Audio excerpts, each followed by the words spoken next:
What happened? There we What are. I was about to Hi, say, Steve. that's encouraging. Nice.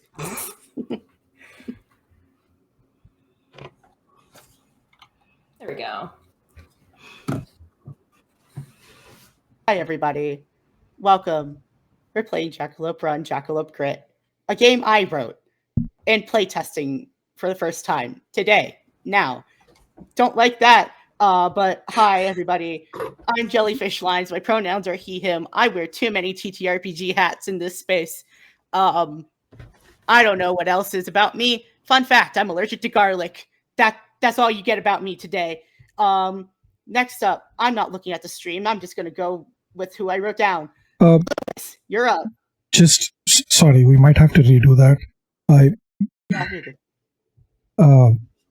You were not audible on stream at all because I am a horrible producer and I did not check.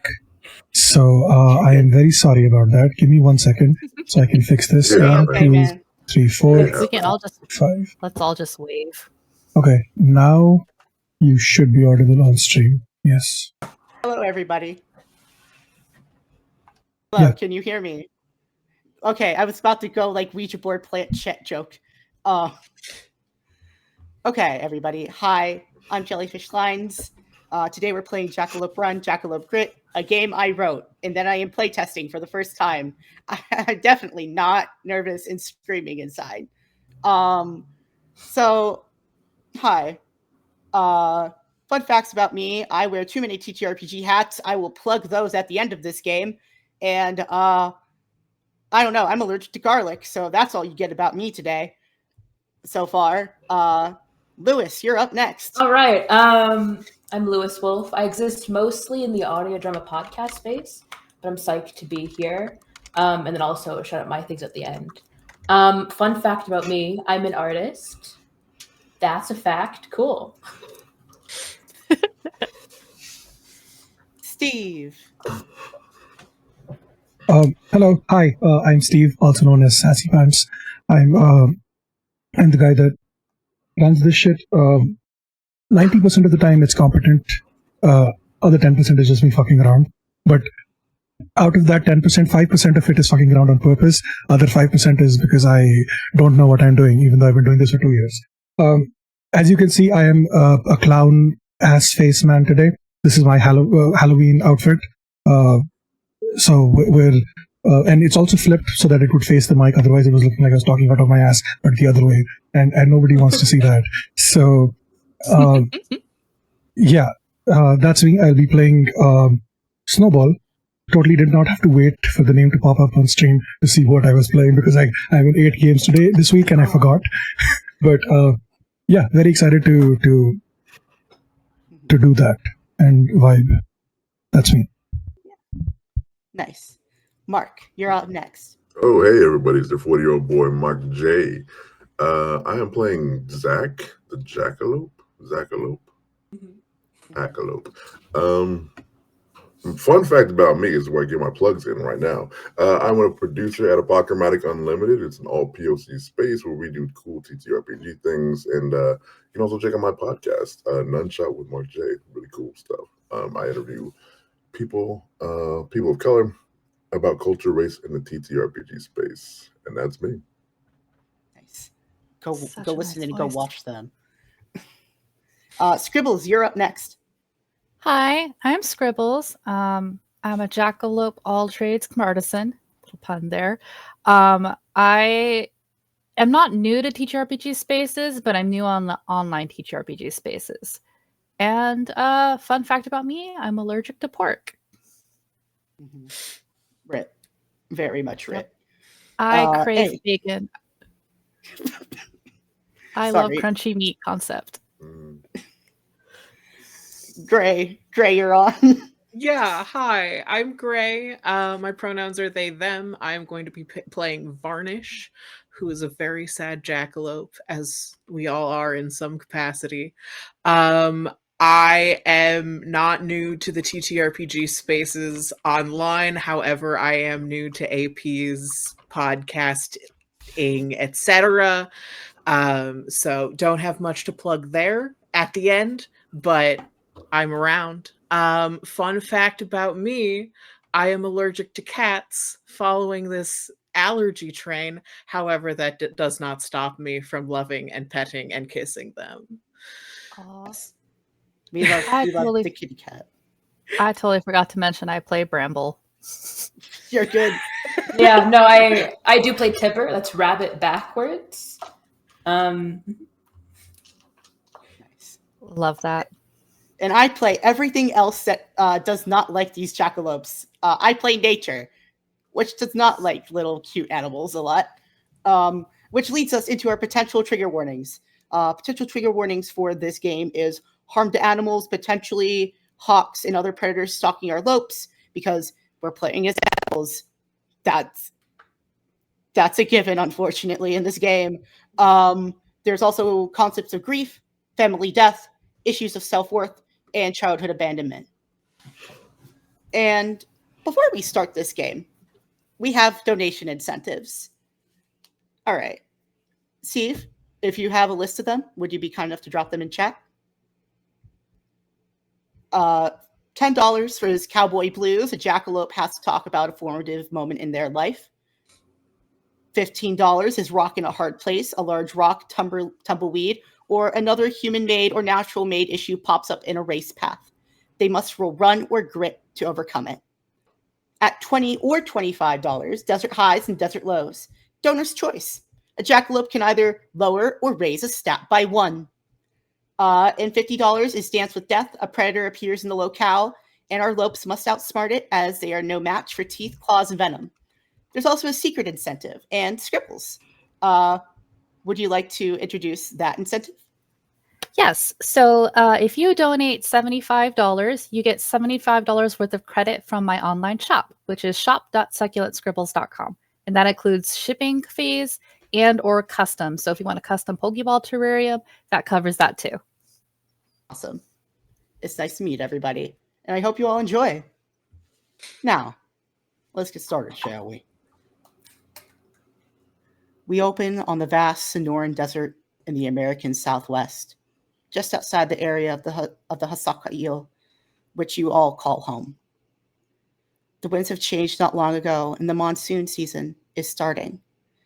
The skies above, usually cloudless and open, that lie above where the Pipash, the Ahathaham Jawet, those that live on the river, the Yavapai Apache, and the Akimal the homelands overlap and are now darkening. Y'all can tell a storm is brewing. It's in the way the winds pick up, the smell before it rains, in the seconds before the thunderclouds sound like drums, the snap moment before the floodwaters break. On the desert plain far below, the building clouds and what's left of the bright blue sky, on the expanse of rocky earth and sand where your ancestors walked hundreds of thousands of times, you see it. The flash of light you desire, that you covet to be better than. Lightning. You see it dance across the desert skies that are now dark as the black scales of the lizard that call the Hakwasa-il home. Y'all, with all the power in your hind legs and determination as sure as the seasons will change, take off after it. To each of our jackalopes, describe what you look like and how you fail this attempt to outrun lightning. What obstacle, unaccounted for complication, odd feeling or anxiety trips you up, slows you down, or otherwise stops you in your tracks? And let's go with the top of the order. Let's go with Lewis. Back again. Okay. I think let me describe Tipper. Basic hair, brown. Tipper is missing. Let me remember the order. We're just gonna make it up now. Left antler is missing. Right eye is missing. Right front foot is missing. I think why they fail the first run is they're still getting used to not being like perfectly balanced. And maybe they saw a coyote in the lurking. It's like not again. So I think instead of pushing forward on this run, they go back to their burrow and they hide. Mm-hmm. they run home. Steve, how does Snowball's run go, and how do they fail it? Snowball is a young hare, jackalope. I don't know, in like a couple of years old, maybe like 2. I don't know how long jackalopes live. Should have done research on that. But he's brown with white patches of fur.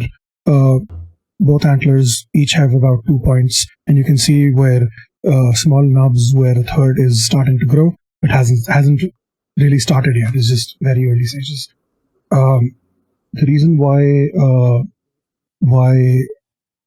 Snowball failed is because he was thinking about his uncle who outlined the lightning a long time ago, and nobody knows where he is. Nobody remembers. Nobody even talks about him. And Snowball wasn't sure if he wanted to be forgotten just yet. So he faltered, tripped over a rock, and face planted in the sand because he was running, not paying attention to where he was running. Yeah. Mark, what does Zach look like, and how does Zach fail this run? Zach is a gray jackalope, really kind of light gray hair, fur, I should say, with horns, 4 Antlers, yeah. point horns, antlers, yeah. The horns are somewhere else. You can't see them anyway. I think that Zach hears the voices. We've been practicing and training to outrun his lightning, to outrun everything, but the voices come back, the memories come back. You can't do it. You'll never be anything. You'll never run faster than lightning. You'll never do anything but be just a jackalope around the way. And those voices linger and distract Zach. And just when he thought he had escaped, not only the voices, but run past the lightning, he finds that he's behind. He's just back where he started, pretty much. So I think that's how Zach failed his first run. Scribbles, please describe Bramble and how he fails. Bramble is a light chestnut brown bunny with a cream-colored muzzle and a cream-colored belly. He has 3-point antlers, but the tip of the right antler is broken off, like one of the points. And how he fails is he was so close. He felt like he was almost there, and he was running, and his eyes were up to the sky, and that was his downfall because he didn't see the dude, and he fucking tripped and rolled all the way down and face planted so hard that only his butt and his legs were sticking out of the sand. Oh, darn. Little tiny baby. Love him. Poor boy. And Gray. Yeah. How does your jackalope, what do they look like and how they fail? Yeah, Varnish is a light tan jackalope with deep brown, almost black points on the ears, on the paws of her feet. She has 8-point antlers, and she's sprinting, and I think there's a crack of thunder, and in the silence after it rings out across the desert, she hears her sister's voice and tries to think and thinks about what she has here instead of what she's chasing, and she trips and stumbles and skids, and the lightning has passed. How do you all return home to the burrows, somewhere near the river where you live, and what do you do when you get there? So Bramble has to struggle to get out of the sand first, and he's spinning it up, and he's just really angry. And dejectedly, he would just tuck in his ears and his tail and scoot along back to the burrows and just be really salty about it. Mark, would you like to go next? Did the lightning, does the storm occur at a night, in the day, afternoon, morning? Like, when did it occur? Around evening. Okay. So There's still just enough sunlight left. Zach is going to return home basically at the last minute, right before full darkness, right before all the coyotes and whatever else looks in the darkness comes out. I'm trying to just like not be seen, not be heard, sneak into my little burrow with as little attention on me as possible, because I know I failed and I'm feeling that failure.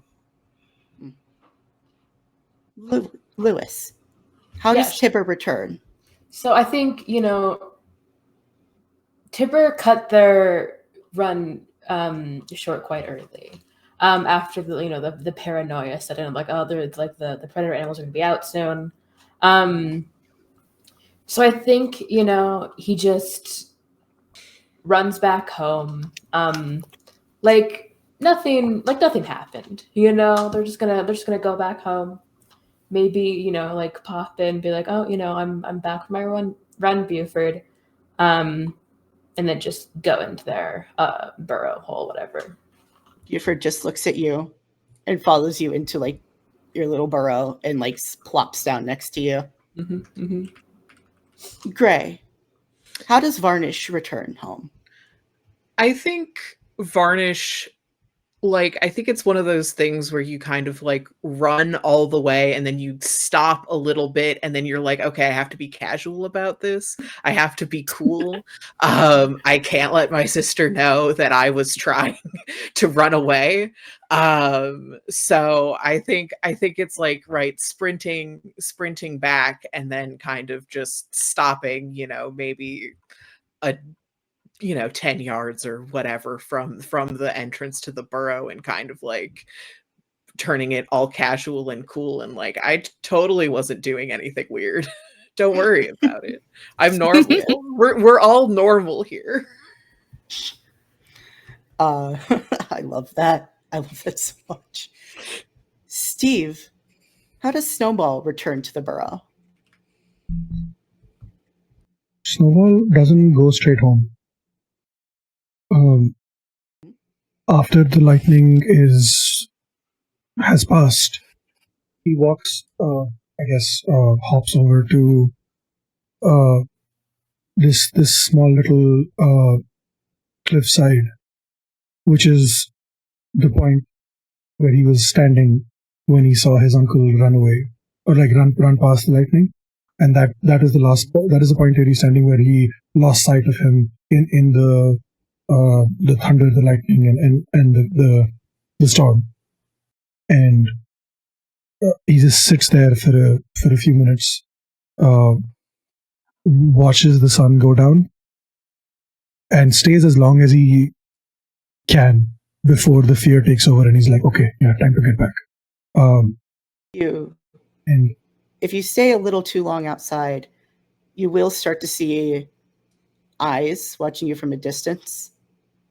Oh no. Little like eye shine, but they don't come near you. And then you hear a caw from above. You know this caw. You know this caw. You know this call. This is Rowena. You're awake. Way past your bedtime. Come on, man. You know. I know what you're doing. Shit. I just thought maybe I could see him. Maybe he'd come back or something. I don't know. You find anything good out there? Anything shiny? Anything cool? I thought I saw something, but it was just a shiny rock. Like, it was just a rock reflecting in the sunlight. So I don't know if you would want a rock, but I'll keep an eye out next time. You see her eyes light up at the mention of like shine and also rock. But she's totally playing it cool. She's totally playing it cool. But she is going to like stay with you until you make it back home. we also got a $10 donation. So, Oh, heck yeah. Cowboy Blues. Yay! Okay, dealer's choice for the donator. Who do you want to give a formative moment of their life? It is anonymous, so I don't think we are going to. Fair. Yeah. Okay. I don't know why it didn't. I'm gonna randomly pick one. You know what? I'm gonna go with Varnish. Varnish, tell a formative moment of your life. Yeah, I think there's, a kind of, as maybe Varnish is like slipping into the burrow, remembering, another burrow, one where she's much smaller and their antlers haven't quite grown in yet, and there's the chatter of life and siblings and parents and tucking in the little bits of grass and brush that we've brought in as nesting, and snuggling in with all of her family. Nice. That's adorable. Love it. Sure hope nothing bad happened to them. Sure hope nothing bad happened to any of them. But all of you make it back home safely, soundly. Some of your friends are waiting for you. Zach, Nasara, your Cody friend. You see her on the way back home. She spots you, and you see something and you swear it smells like smoke, and then she starts stamping on it very quickly and acknowledges your presence. Were you just about to burn the whole plains down again? I mean, you don't have to do that every time. Hey, I put it a good distance away, and also it was a fucking round bramble. It was a round bramble. I don't remember what those are actually called in real life, so forgive me. Tumbleweed. Tumbleweeds, okay. I was like, what did I do? Really? Just gonna start Trying to set me on fire? Bramble, yeah. No. This is a tumbleweed. Yeah, she's starting to she tried to set a group of tumbleweeds on fire. So you were just gonna send a little rolling fireball throughout the plains here? Honestly, that would have been kind of cool to see. But she starts laughing and is just, isn't it a little late for you to be out? What were you out doing? I thought it was, I didn't expect to come back, to be honest. I was chasing the lightning, trying to outrun it. Again? Yeah. Really? And just like last time, I got anxious and didn't even move. Okay. All right. Let's get you back home. We got to work on that. We got to work on that self-confidence. Yeah, like fight or flight. I just did the other one. I froze. You gotta push. You gotta keep hitting ground. But come on. Thanks. And give me that. What are you using? A lighter? You got a magnifying glass over there? Give me that. She has a little piece of flint that she hands you on another rock. As if she doesn't have more. Right. As if she does not have more. A pile of it around the hill. Yeah. Oh my god.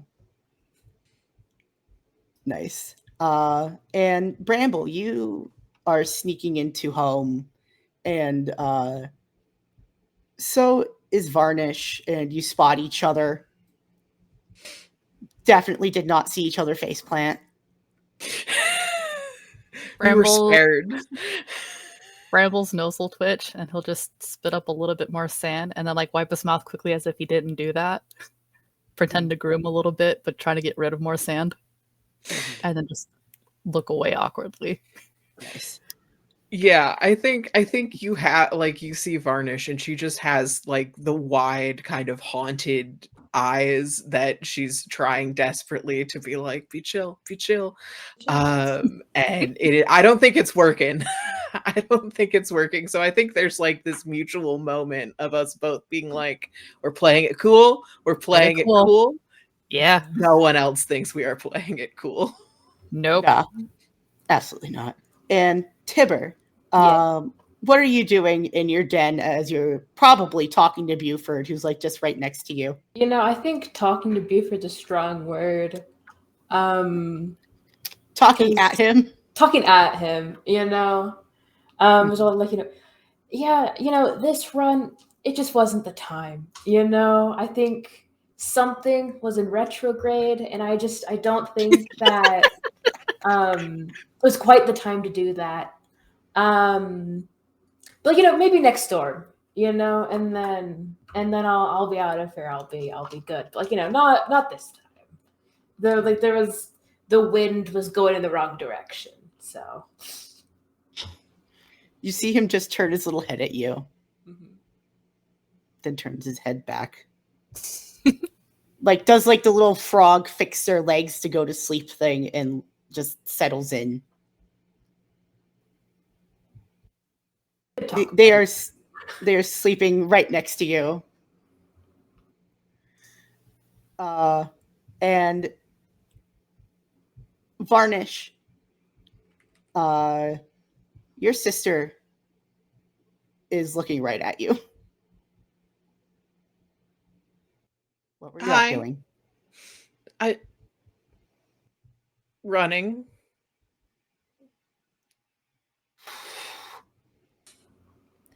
What do you mean by running? I was running and then I ran back.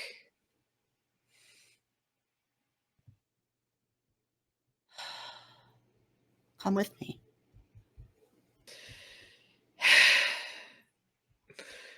Though, to be fair, I think Varnish was a little bit afraid there would be more of a lecture. Or more of a lecture immediately, but we'll fall in line behind Holly. Mm-hmm. And for Bramble, Boysen actually is the first to greet you, your younger brother, and you can't help but feel that something else is missing. You just kind of give a dejected sigh, but kind of give him like a little false smile and like ruffle the top of his head with his paw. Hey, you didn't see that, did you? See what? Exactly. Just give him another little noogie. And then your father, Birch, comes out, and so does Dewberry, your mother. Oh, there you are. Where were you? You were gone most of the day. Oh, was just out, stretching my legs. I found a cactus that didn't have enough spikes on it, so I gave that a nibble. Nothing important. Your Why, where were mom you looks. guys? Your father was telling stories to the kids. And I was helping gather food with Boysen. I was showing him how to hunt. Well, hunt's a strong word. Gather.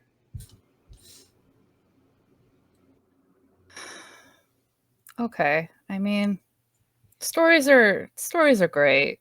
He's not making eye contact when he says that. He just kind of yeah. And what about you, buddy? Looking to Boysen, and he's like, "Did you find any good grub?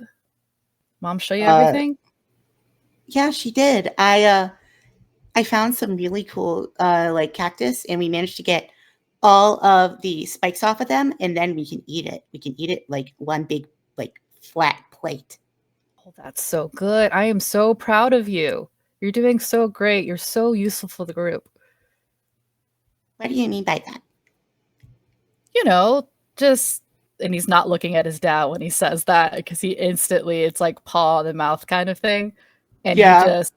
he just clears his throat and he goes, it's always good to find food, so so you're not hungry. So that's a good thing. I'm going to let you know this above table. Your father's an earshot. Yeah, he totally foot in the mouth and he didn't know how to fix it, so he just continued. Yep.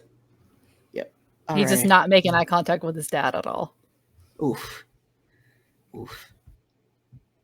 And let's cut back to Zach. And also to Snowball.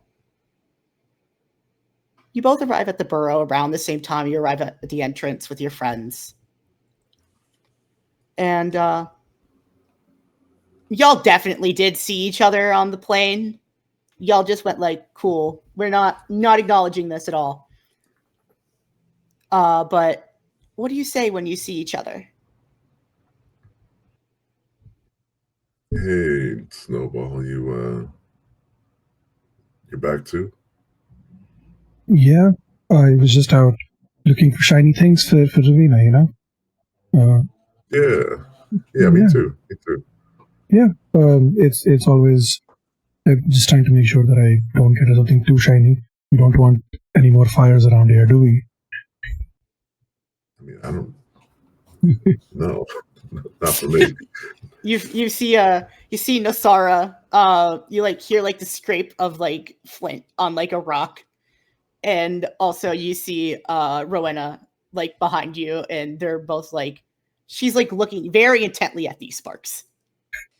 Oh no! It's gonna be fine. Yeah, I think so too. Definitely not gonna kill someone, bro. Were you out there? Were you out there running at all? Going for a hop? Hop, skip, and a jump, and maybe a little run. Yeah. Me too. Nothing serious, nothing wild. Just out. Yeah, just for vibes, Jackalope thing. Yeah.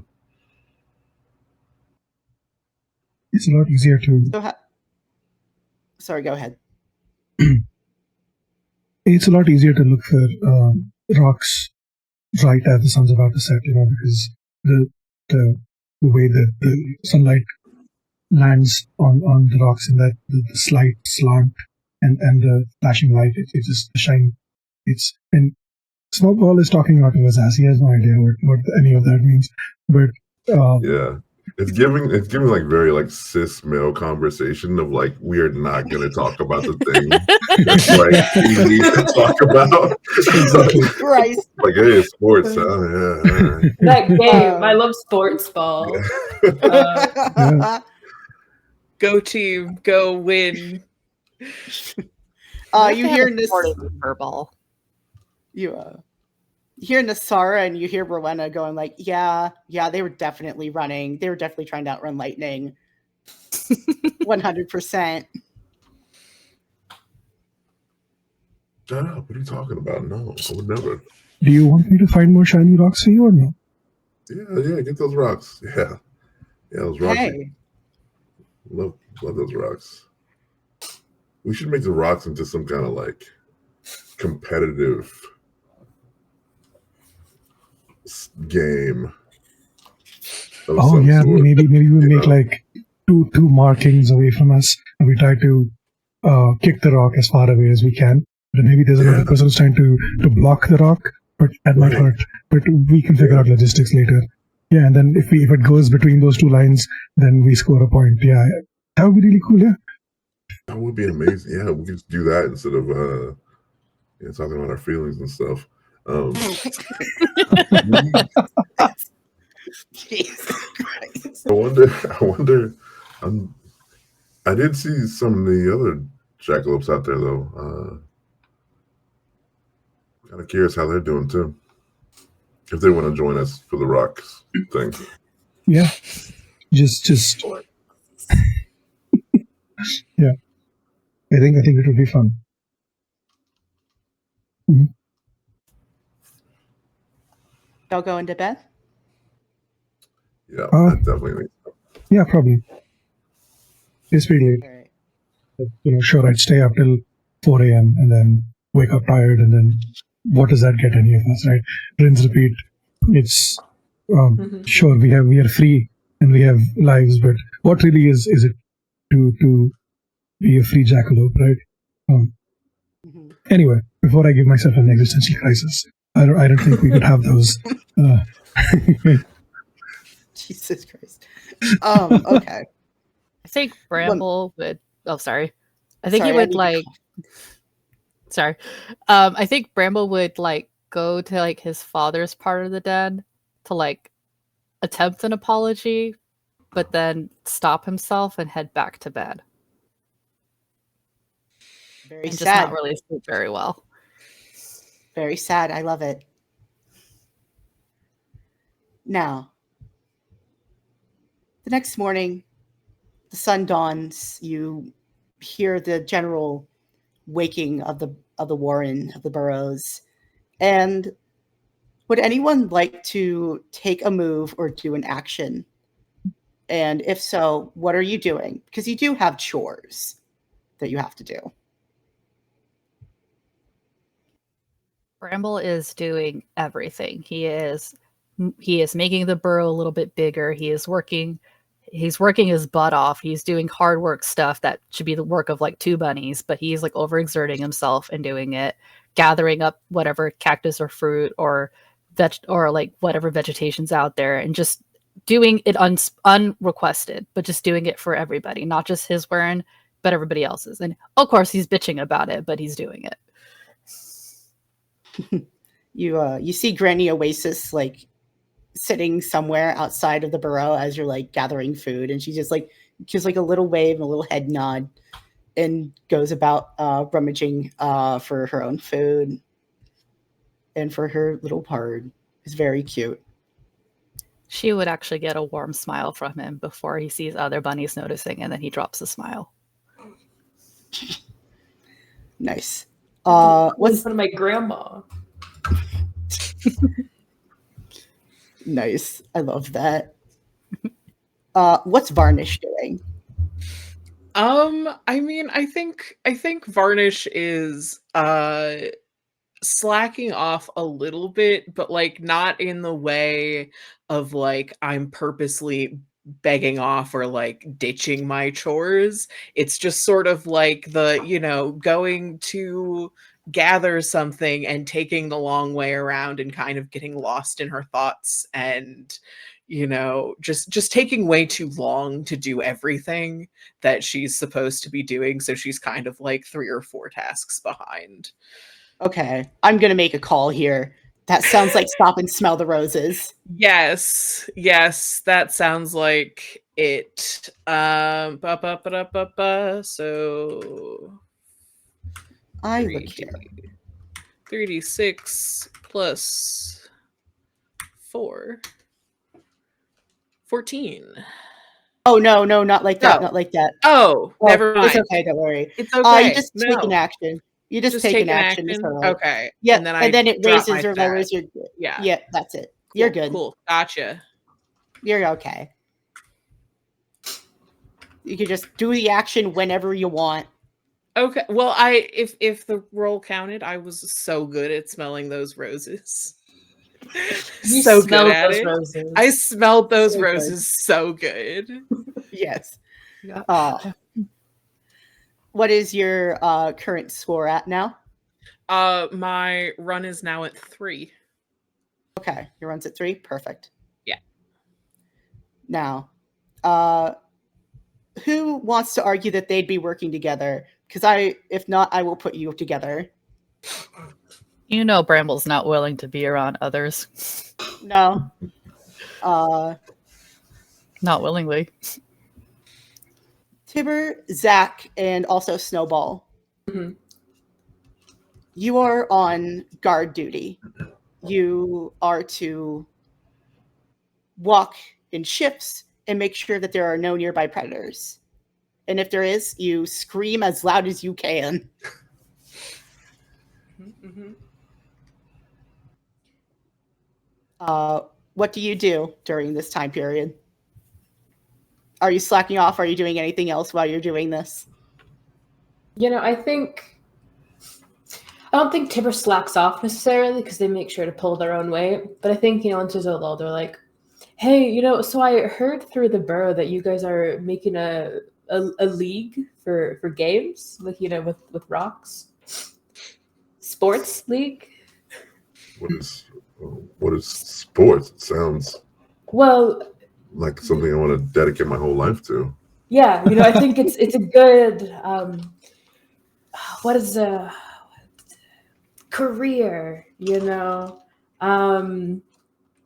sports, because I don't know, it sounds, if I had to pick a name for it, but I got ideas, right? I think Buford can be the ball, okay, instead of rocks, okay, because he's rather a bit rotund, isn't he? So I think, and Buford I think would be down for it, right Buf? Buford is literally right behind you, and he's looking at you with the most resting bitch face on the planet. His face has not changed, but you can tell it's something in his eyes. Yeah, he's down. He's down. Buford's down for that. I think we can work something out after our shift. You hear a little thump from behind you, and that's Buford just protesting. See, he agrees. That's his agreeing face. You can't tell because he's very monotone, but that's what it is. I don't know Buford, but I feel like now that you've called them Buf, it's game over. It's now Buf forever. So Buf, is that, yeah, Buf? Good with that, Buf? Okay. All right. So were you out last night too? For a bit, yeah. For a little. Just to scope things out, taking another shift, another guard shift. And there was a storm, so an attempt was made, but it's just the retrograde is happening. So you made an attempt. I made the attempt. Yes. Yeah. Well, I guess you're still here, so you didn't make it, but at least you tried. Yes, I did. Thank you. Snowball, you're also in this general vicinity. You hear these two talking about sports, whatever the hell that is. Sports. And something about Buford being the ball. Snowball is trying his best to not slack off, but also scanning the entire area for shiny things for Ravina. And I think his ears perk up when you mentioned Buford. When he hears the word ball, he just turns around, looks at the other two, and then ball, and then slowly hops towards them, trying to get into the conversation, but also not wanting to interrupt. And just stands there about 5 hops away, just looking at them, but not staring at them, and nodding along to the conversation, yes, I'm part of this here.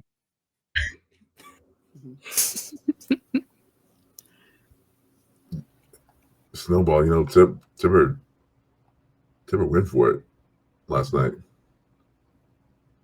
Oh yeah? How did you go? How far did you get? Well, I left the borough. That's always a good start. I left the borough. Mm-hmm. Gotta start somewhere. I heard a noise, and then I went back. And then the sun is in retrograde, so it wasn't it for me. All the next storm though, for sure. I'm gonna make it out of here. I'm gonna beat lightning. Yeah.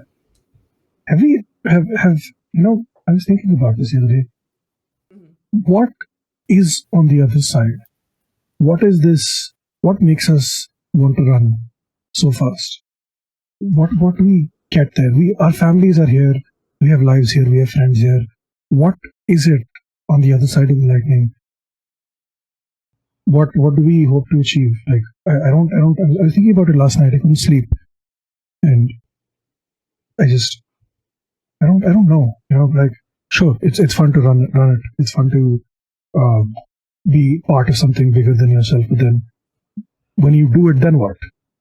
Then what? What's people will just forget about you, and then what? Okay, never mind. About this ball thing. About this ball thing. And I think Tibber hadn't thought about it whatsoever. I think they're like, well, I mean, I don't want to stay in the burrow forever. I'd like to leave and, a fresh start, I guess, that ball thing, though, that could be cool. I think, if there ever was a reason to stay, that ball. Yes, ball. Instead of, that feelingsy things, ball. Yeah. And if I ever tried to run, I would go so fast that I would bring the sun back from retrogrades, and then I could follow suit. Yeah. Yeah, we'd all be fast. We'd all be fast. Varnish and Bramble. Sorry, go ahead. That's it. I was just saying totally. Okay. Varnish and Bramble, you see these three kind of slacking off on guard duty in a distance. One moment, I need to cough really quickly. Are we slacking off or are we being innovative? You are so close to inventing ball is life. Yeah, and then ball is life. Buford is alive, okay? Yeah. You're so close. It's going to happen by the end of this. Go ahead, Joey. You're good. But, okay. Varnish, Bramble, you see all three of these people, all three of these little jackalopes that are supposed to be on guard duty, walking around the Warren in like a perimeter, making sure there's no predators not doing their job. Bramble is gonna thump his back feet and he's gonna be like, hey, be fucking useful and do your fucking jobs. Yeah, Buford, what the hell, man? God. Jeez. I'm sorry about him, Bramble. We'll just roll his eyes. Varnish, what are you doing? Yeah, I think Varnish maybe was like doing another task, kind of like I think like near Bramble, and then like as soon as Bramble starts yelling, is just like, wait, what? Oh, yes, being useful. We're all being useful, and then probably sits up on her hind legs, and just does a little like swivel for predators, your ears twitching, just kind of keeping an eye out, but then going back to her job. Actually, would you roll me grit real quick? No, don't add your stats. It's a straight 3d6. Okay, just 3d6. All right. Mm-hmm.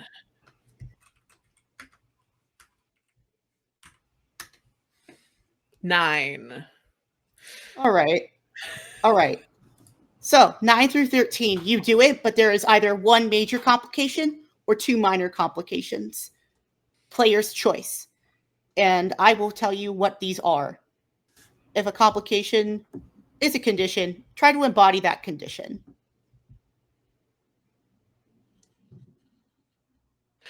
Sure. There's enough of us around. Let's go with 2 minor. Okay. You have been spotted, and you are going to be tracked. Okay. Yeah, I think, do I see like what? Or like by what? Or is it just kind of like... You feel eyes on you, but you don't know where they are. And you thought you saw rocks move, but you don't know for sure. Okay. Yeah. I think I think they just sort of like, pause down, ears twitching, and their eyes, which are just so wide, kind of flick around as if they're looking for something again, trying to get visual confirmation. And just, did you see that? There's something watching.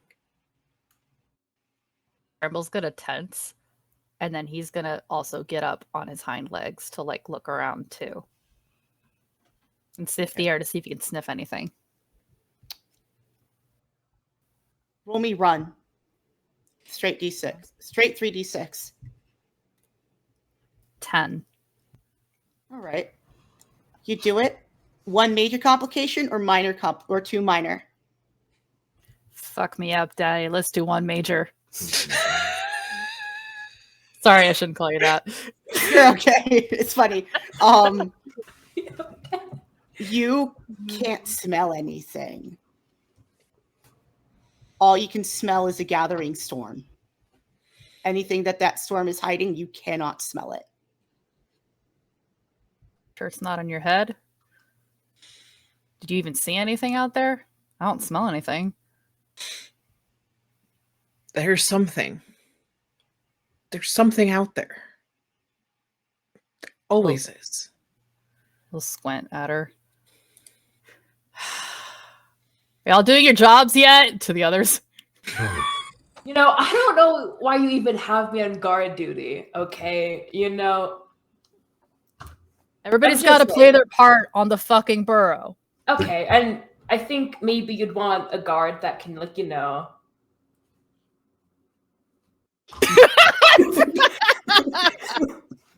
You still got a nose.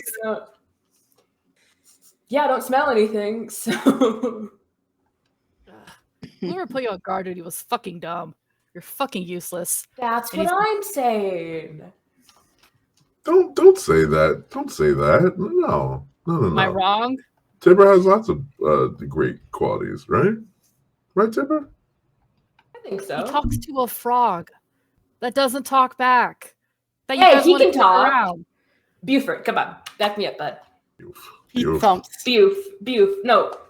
We talked about this. I'm going to need you to just say a word, any word. It can be anything. He looks right at you. It Bramble's looks gonna back. Sorry. It looks back at Bramble.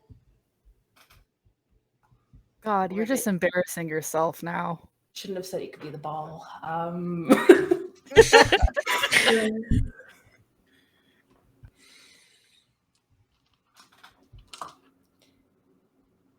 Bramble, the sun's in retrograde, okay? So What does that mean? Whatever you want it to mean.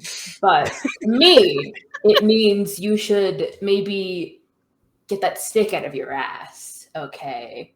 I know your name is Bramble, but you're being kind of a prick right now.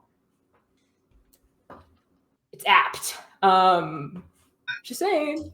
He looks so pissed Fight, off. fight. Can I? Can we fight? Can we? You can now, I guess. I'm tackling. I am tackling. Both of you roll me grit. Hell That's yeah. 3d6? Okay. 3d6. Straight 3d6. And then whoever has highest is the one That's is able a to tackle. 9 plus 14. That's a 9 plus Nothing. 4. I can't do You that. don't add anything. Oh yeah. You don't sorry. add. Yep, you're good.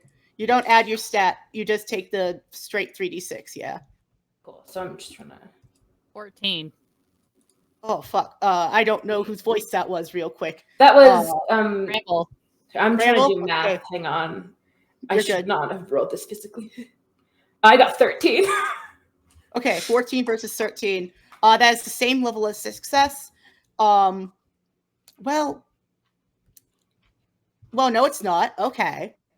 I'm going for the jugular. Whoa! Hey! 14 through 17, congratulations. You've done what you set out to do. It worked, but barely. Okay. So, please narrate how you do this, and also I will narrate one minor complication. However, you decide the complication. You know, I think you should. I did kind of give Bramble a sick burn before they fought me, so I think maybe that should give me like a bit of a leg up. I'm just saying. One could argue it was a sick burn. Okay. We'll have to agree it was. It was a sick Are burn. you okay? Okay. What are you arguing for? I don't know that it was sick. Okay. Okay. Arguably, you know, I think, Okay. yeah, I don't know where I'm going with this. Okay, it's all right. Yeah. So, Bramble, you actually do manage to tackle Tibber. Everyone else, you're watching this, and you know, for Bramble, what is the complication that happens to Bramble? Because he was trying to go for the jugular, he lowered his head and his horns got stuck on Tibber's horn. Like Tibber's horn gets like stuck right between both of his, so he misses biting down and instead just bites into fur. Okay. Speaking of that, you know how I said you were being watched, and tracked? Oh no! You mentioned Yeah. that,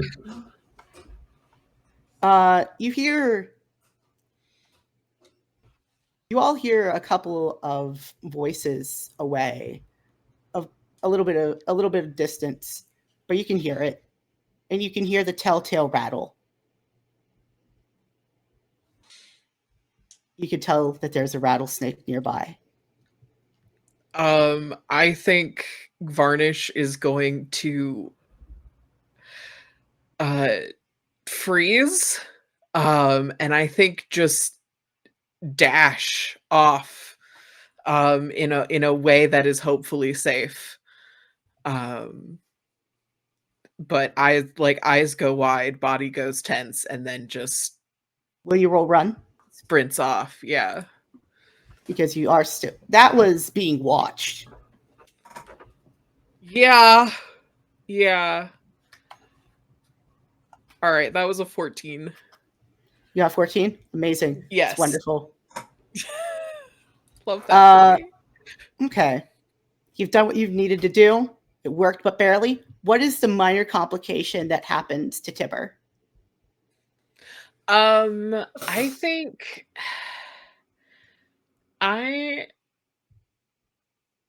I think what she wants is to like run. That's Yeah, Varnish. run. Yeah, Varnish. It's okay. I knew what you were. I think it's like, I think runs away, makes it somewhere like that's safe, but it's not like the burrow where she wanted to go. Mhm. You know, like I think kind of like, and is now isolated from the group.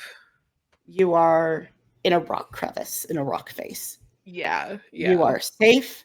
You are safe from any large predators that may be nearby. Not small ones. Yes. All right. Now, all of you actually do hear that rattlesnake rattle, by the way. Mhm. You all hear it. What is your reaction? Because you just saw Varnish take off. Yeah, you know, I think Tibber is gonna immediately try to like push off Bramble because they don't want to get stuck in another predator attack. That's not something they want. So yeah, I think they're gonna try to like get Bramble off so they can also like take off. Roll grit. Okay. Roll grit. If you add your Y, you get a bonus die.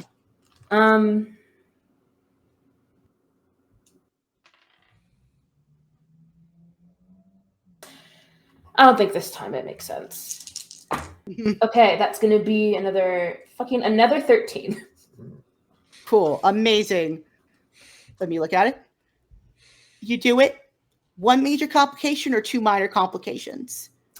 Let's go 2 minor. All right.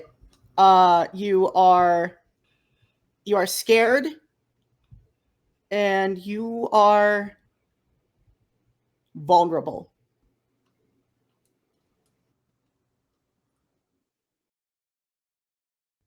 Yeah, because I think, after Bramble, not Bramble, I'm not Bramble, after Tipper took off, they realized, oh shit, I didn't. That was Varnish. That took God, off. mixing No, I know, Yeah. I know. No, after, but Tipper went to go take off. It was like, they look around. Oh, I don't, Buford sit here. I don't have Buford with me. And, that's their emotional support toad or friend, but, emotional support toad. And, he's not here right now. So it's like, oh shit, I'm alone and paranoid. Nice. Do you take off running? Yes. Okay. How is everybody else doing? How's Snowball? How's Zach? And also, how's Bramble? So Bramble's like, oh, fuck. Like, detangles his horn from Terror before Terror takes off. So he would be stop fighting. So I guess I would roll grit for that. Stop fighting? No, you just take the move. Oh, I take the move? Okay. Then you I just do it.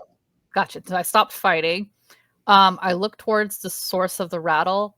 And before I take off, I try to see, is there anybody in the danger zone, like closer to the rattlesnake that hasn't moved? Like Buford or Snowball or Jackalope, like are they a lot closer to the danger than I am? The rattle is still going off, and it sounds like they're near Snowball and also near Zach. Then you start hearing footsteps. Okay. He wouldn't run away. He'd thump his feet and just be like, "Hurry up, guys, leg it!" Like in a kind of panicked way. Like he doesn't want to leave, even though he doesn't like them, but he doesn't want to he doesn't want to just abandon them, even though he's scared. There's totally some rabbit pellets under him. You're not invited to sports.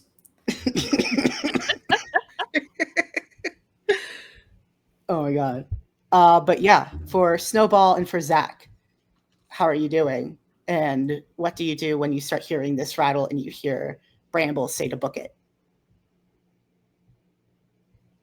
Just stand up on hind legs and look around like what's happening? What? Yeah, okay, I hear the rattle. You said there's rattle and footsteps? You're starting to hear footsteps. The patter of footsteps. And you would know this pattern. All of you would know this pattern. You're taught this pattern as soon as you can go outside the burrow. What is it? You know that this is a coyote. The coyotes teamed up with the rattlesnake? Jesus. Yeah. Gangster. I'm definitely gonna book it. I'm gonna try and find somewhere safe to run.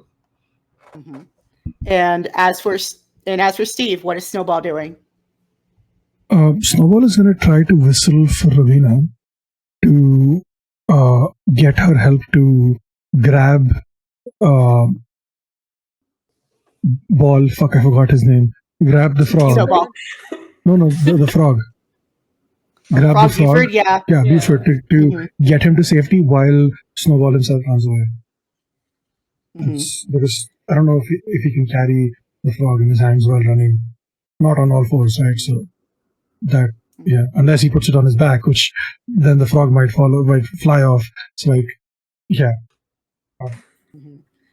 All right. Just yelling for Rowena. I need you to help me take care of this frog, please. She is right on a branch. Like as soon as she hears her name, she's like right there. And she picks up Buford and like starts flying the direction of the burrow. And for the both of you, would you roll me run? Do jackalopes have pouches, by the way? No, they are not marsupials. I mean, okay. We were robbed. No, I'm just Buford just like in runs 2 talons. He's just dangling. Yeah. Also, has any of you sounded the alarm? I feel like when Bramble yelled, that probably was like an alarm. Okay. Okay. Now, are any of you heading back to the Warren?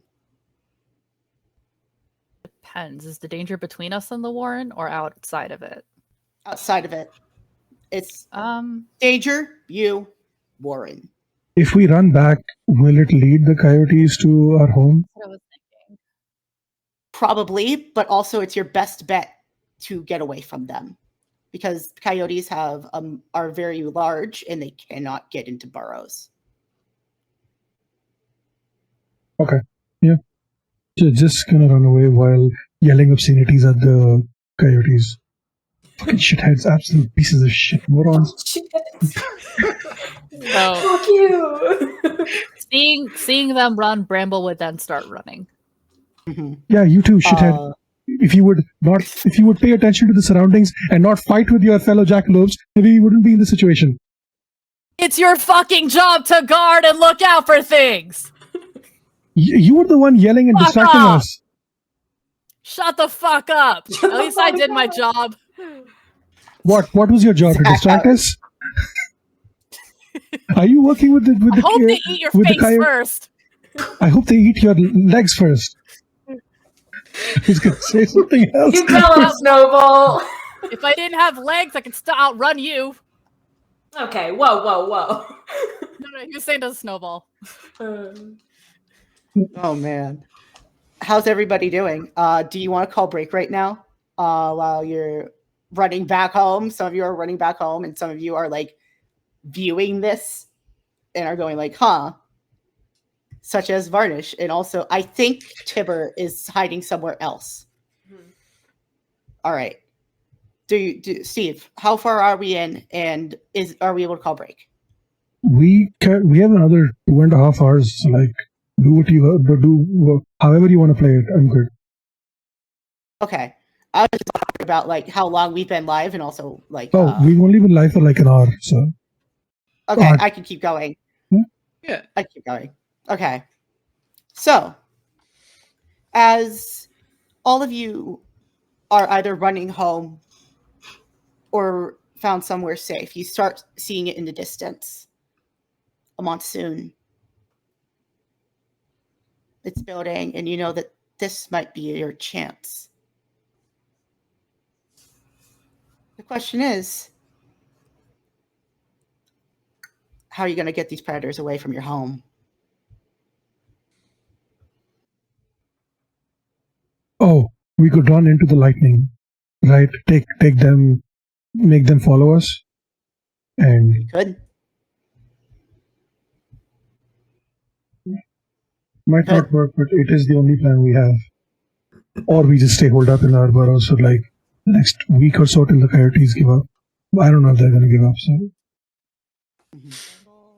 Bramble thinks of Boysenberry and his mother and stuff, and not even paying attention to the others. He's just going to do a really loud shriek to get the coyotes' attention and start running towards the storm.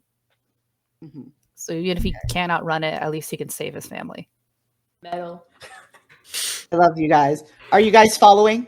Yeah. Immediately, Snowball follows, just yelling, "You piece of shit! I'm not going to let you take all the glory. You're sacrificing yourself for your family. Bullshit! I'm dying with you." If you can fucking keep up, then. I'm already ahead of you. What do you mean?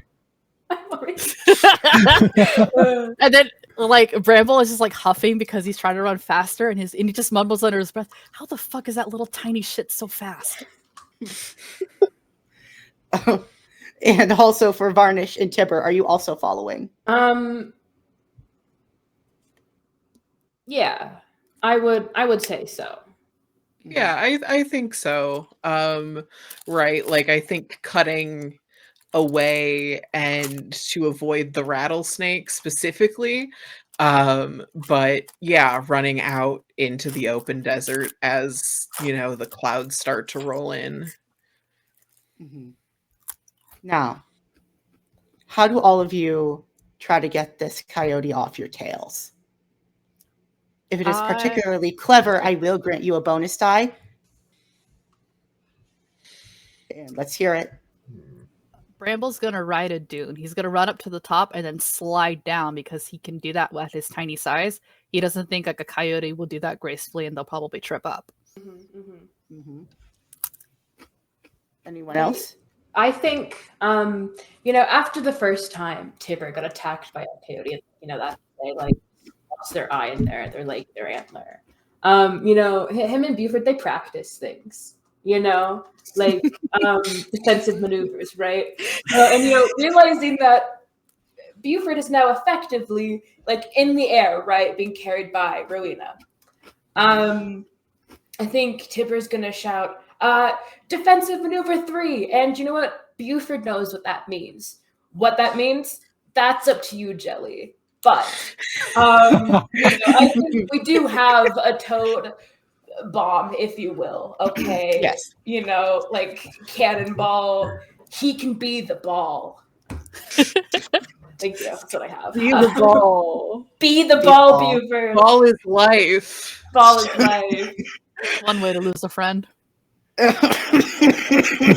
Sorry. Moment. Better. Okay. Zach, Snowball, and also for Varnish. What are your plans? I like this idea that all our friends are like nearby, just always nearby somehow. So I'm like, Miss Art, do your thing, and do the thing that you do. And Nasara is gonna hopefully just start clicking the. She absolutely, together. Yeah, absolutely. She starts. She like starts it and then like kicks it off and like towards the coyote, and Varnish, and then Snowball. Yeah, I think my or Varnish's plan is to kind of use the speed and agility to like dash through kind of like maybe there's like tumbleweeds nearby or plants or like rocks, and kind of like dip and dive and duck and like get the coyote kind of trapped, because like in a way that we're small enough that we can get through but the coyote can't. It's Snowball. Just a second. I'm doing research on desert trees. Yes, you're okay. Research is important. So Research is important. Yeah. So Snowball is going to pull off what is known as a pro gamer move, right? And he's gonna run over to the nearest tree, scurry up it because he can do that, and sit there and wait for the lightning to strike as the coyote approaches the tree. The minute the coyote gets to the tree and the lightning strikes the tree, he's gonna jump off the tree and escape while the coyote gets struck by lightning. Okay. Finally. If I'm hearing this correctly. Yeah. Okay. We're gonna go Bramble. We're gonna go with Tibber. We're gonna go with Narissa. Nasara. Okay. I'm sorry. I'm not looking at the sheet right now. It's totally fine. And then we're gonna go with Varnish, and then we're gonna go with Snowball. All right. Bramble.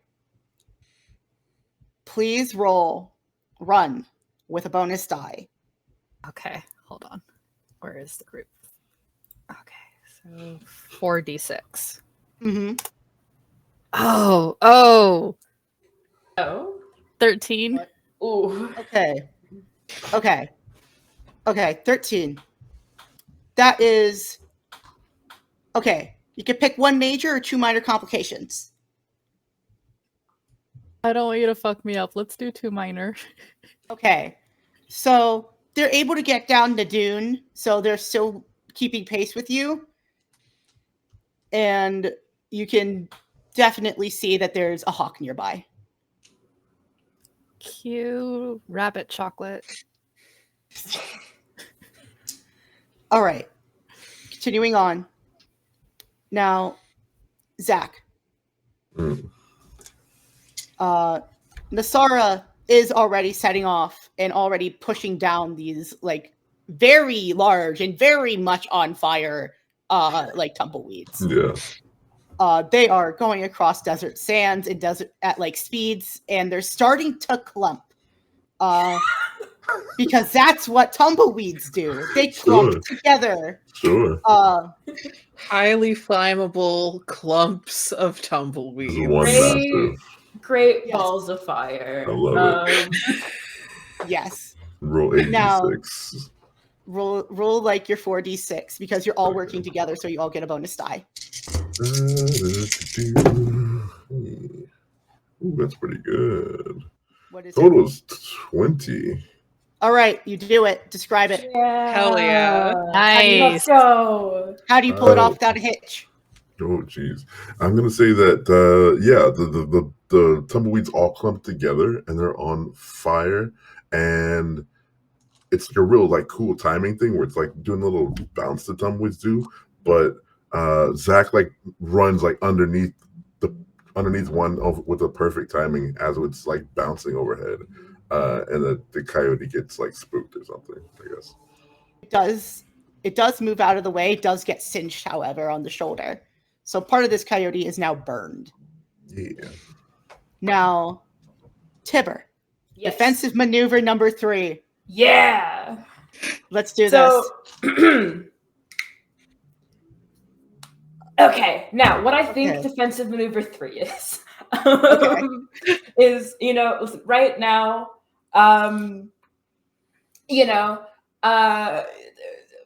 Buford is being held by Rena up in the sky.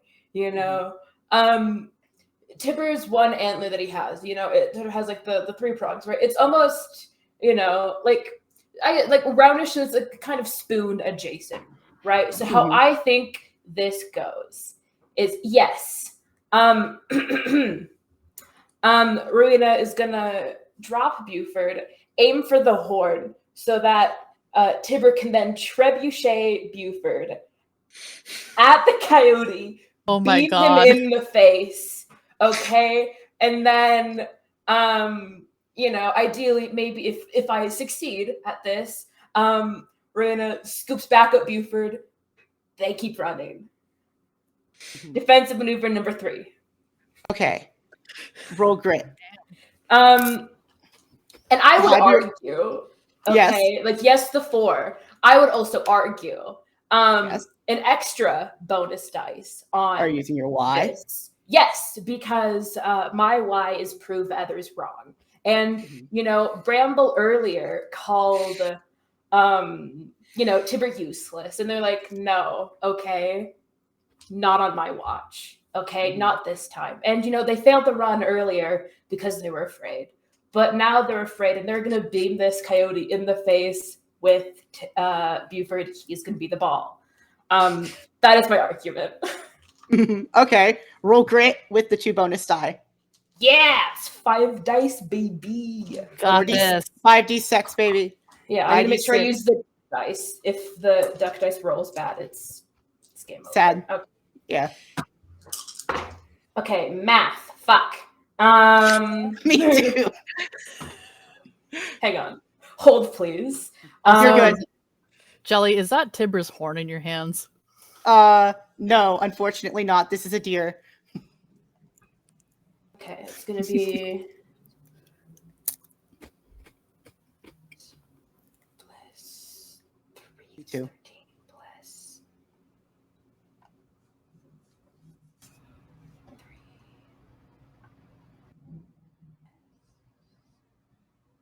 It's gonna be 20. Okay. You pull this off without a hitch. Describe it. Yes. Yeah. Okay. So as I said, Tipper's gonna be like, Rowena, drop. And Rowena drops. Buford lands on the horn. Okay, he braces himself, and Tipper's gonna swing their head, fucking launch Buford at the coyote. I imagine Buford lands sort of on the coyote's face. Okay. Probably frog hands to the eyes, bind him. Tiny frog. And then Rowena is gonna swoop in, dive in, pick back up Buford, and then they're gonna run or fly. But yeah. Thank you. Defensive maneuver number 3, everyone. Buford I wins love the ball. I love it. Clap for me. Beautiful. Next, my wonderful friend Varnish. What are you rolling? Yeah, I mean, I think this feels like run to me as dip, dive, duck. Maybe we see the tree in the distance, and Varnish will act as the decoy to lead the coyote up the tree in our wily coyote terrible day this coyote is now having. Yes, absolutely. All right. He's singed, he's blinded. Singed, blinded. Well, was.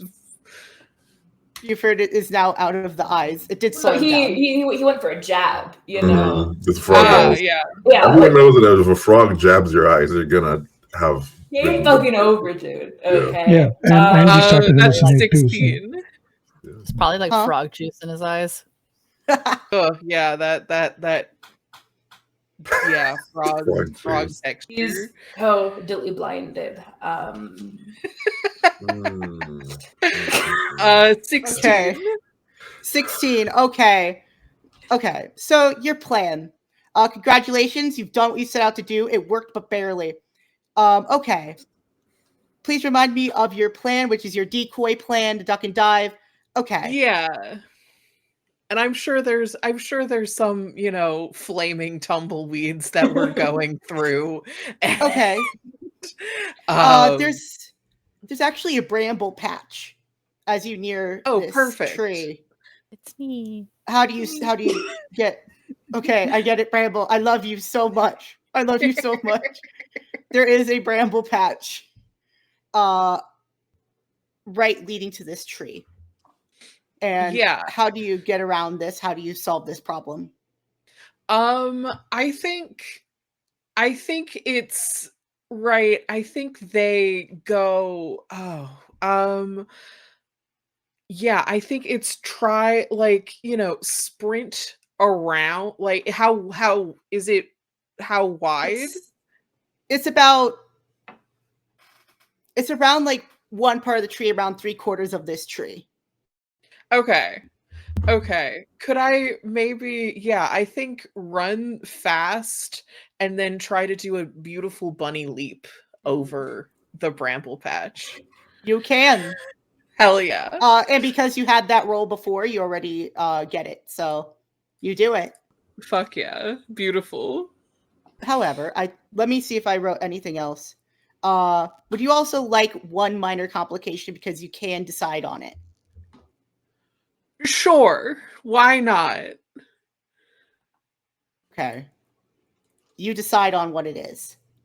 I mean, I think maybe this is like a little bit of like the beautiful bunny leap and kind of skids and like thuds into the base of the tree and kind of maybe like, I was thinking like maybe gets like a little like tangled in the antlers in the brambles at the base of this tree, but has successfully gotten out through over most of it.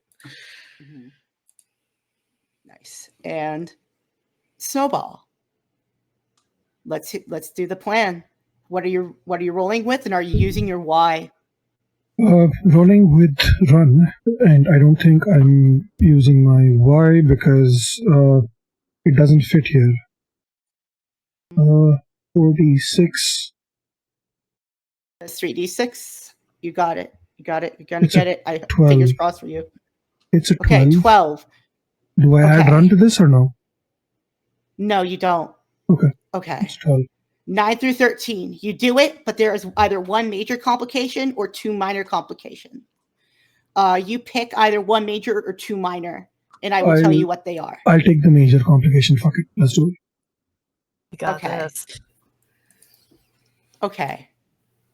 As you jump from this tree, and as the lightning starts to like connect, the coyote is singed.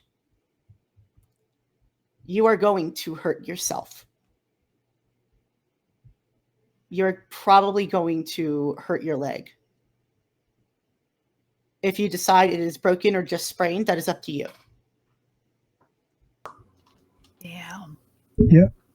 I'll take the sprain. Okay. Maybe like coyote singed, and I try to land on the coyote's back as a second jump off point, and in doing so, sprain one of my hind legs and the jump. I still manage to jump, but when I land the second time,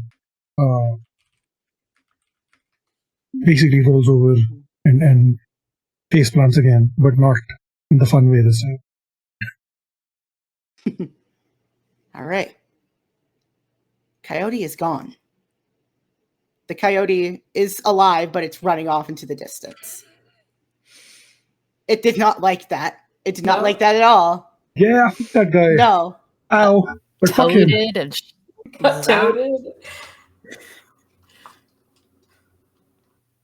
Bramble's gonna, he's like breathing hard from the run, and he'll look at Tibber and like then look away and go, "You're not so useless after all, I guess." See, thank you. Now you don't need to experience defensive maneuver number 4. We have a numbered list. We need to get rid of the rattlesnake. Got a maneuver for that.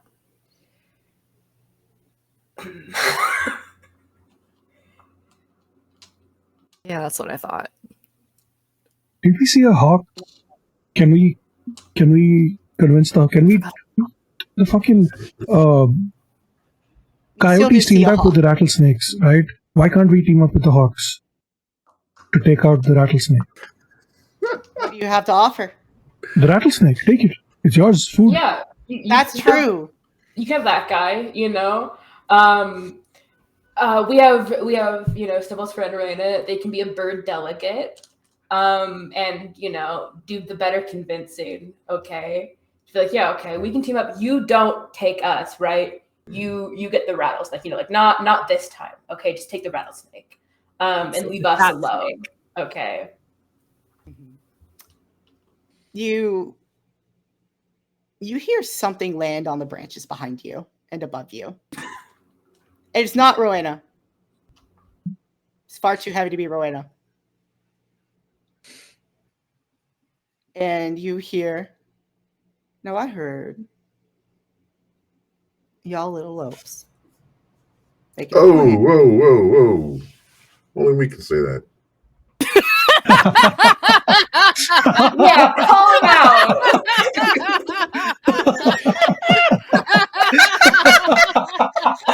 Oh my god, clip that. And you little lopes. You better watch yourself. Oh, God. Jesus Oh my god. Jesus Christ. Hold on. Oh my god, that was great. See, okay, now we've made the hawk, rethink his choices, reevaluate things. Yeah. Sorry. You did it. Killed her. Guys, we can't lose the game if See, a lope can say it to another lope, but when a Exactly. predator says it, Yeah, it's really offensive. it's offensive. Be better. Be better. I did overhear a plan. Now, offer a rattlesnake. What do you want in return? Other than that thing gone. Just leave us alone. gone. We'll keep telling you when we find more snakes in exchange for our lives. You know what? We give you the snake. Today you leave us alone. Maybe you come back, fine, okay. But today you leave us alone and you take the snake. And we'll let you know if there's other snakes. They're fat. They're good in protein. Deal. Lead me to it. Lead you to it? Bramble will look. He'll get on his hind legs and try to listen for the rattle. You hear the rattle in the distance, it's not in the same direction that you were heading. It's also So not it's the same away from direction Warren? that it was. It sounds closer to the Warren. Ooh. Bramble's running. Yeah. He's going back towards Damn the it. barn. He's thinking of poison, so he's running. You see the hawk take off in the same direction that y'all are going. Yeah, I think Varnish, like, you know, has pawed the brambles out of their antlers, and can start to give chase. All right. I won't have you roll run for this because you're just heading back home and there's nothing chasing you. Okay. I will make you roll grit, however, to try and get this rattlesnake out Okay. because it's hidden itself in the warren. I'm finding it and I'm pulling it out by its fucking tail. Right in the rattle. All right, what do I roll? 3d6? You know what? 3d6, you would Can have to roll I- grit, but you would have to find it. Okay. Would I be able to argue for a bonus die because I want to prove others wrong and that feel like I am useful in protecting my warren? Yes. Okay. Does I anybody rolled that. else... Oh, sorry. Sorry. Does anybody else want to help out, by the way? Yeah, I think. Excuse me. I think I'd roll the same. Prove others wrong. You know, everyone has been telling me, you know, I'm less than, and I'm not a good jackalope, whatever we are. And yeah, I think this would be a good prove others wrong as well. Okay. Anybody else? Yeah, me too. All right. Varnish and also Snowball? Snowball's out. Snowball's leg is in a lot of pain, and he will not tell the others about it, except for Ravina, because we have other things to worry about right now. So when the others take off, Snowball pretends, like he attempts to give chase, but his leg gives out, so he slowly limps his way back while the others are helping with the snake. All right. Yeah, I mean, I think this is a moment that Varnish would want to try to get it out, you know, feeling the like, hey, we kind of fucked up. We kind of, you know, let this snake in, and feeling that guilt. I don't think my why to forget is really relevant here. So I will not be taking that bonus die, but Okay. All of you roll grit. Woo! 17. Okay. 12. 10. I got 11. 12 Okay. as well. Okay. Snowball? Oh wait, no, you're staying behind. Okay. Okay. Would you want to do Cowboy Blues, any of you, for a reroll? Sure. All right. Sure. So, you know, like, yeah, we defeated the code, and like, you know, that's good and that's fine. But you know, the snake being in the warren, that does remind Tibber about, you know, like, yeah, like another jackalope could get like attacked by the snake and like, you know, end up like me. And you know, it was a challenge to like relearn how to run. With only having like, you know, 3 legs and like being kind of off balance with you know, only having 1 antler. So I think it's like, okay, I am going to try to do what I can to, and again, like, you know, prove that I'm useful, and make sure that no one gets hurt. Nice. Reroll. Anybody else want to do it? So I was thinking, since Snowball is out, could he potentially send Rowena to help instead? Could I roll for that? You can. You wouldn't have to. Okay. Yeah. You can send Rowena. You can Rowena, yes. Yeah, send Rowena to peck out the snake's eyes, or peck at it somewhere, just so that it, fuck that guy. I got a 21. Maybe even Holy fuck. Nice. Okay. Holy Damn. shit. Damn. Okay. Holy Does anybody else want to do Cowboy Blues to improve their roll? Yeah, I'll stick with my roll. Yeah, I think I will also keep mine. All right. So, Tibber, Mhm. Bramble, you find the snake first. You find it hiding in the food supply. How are you getting it out? I think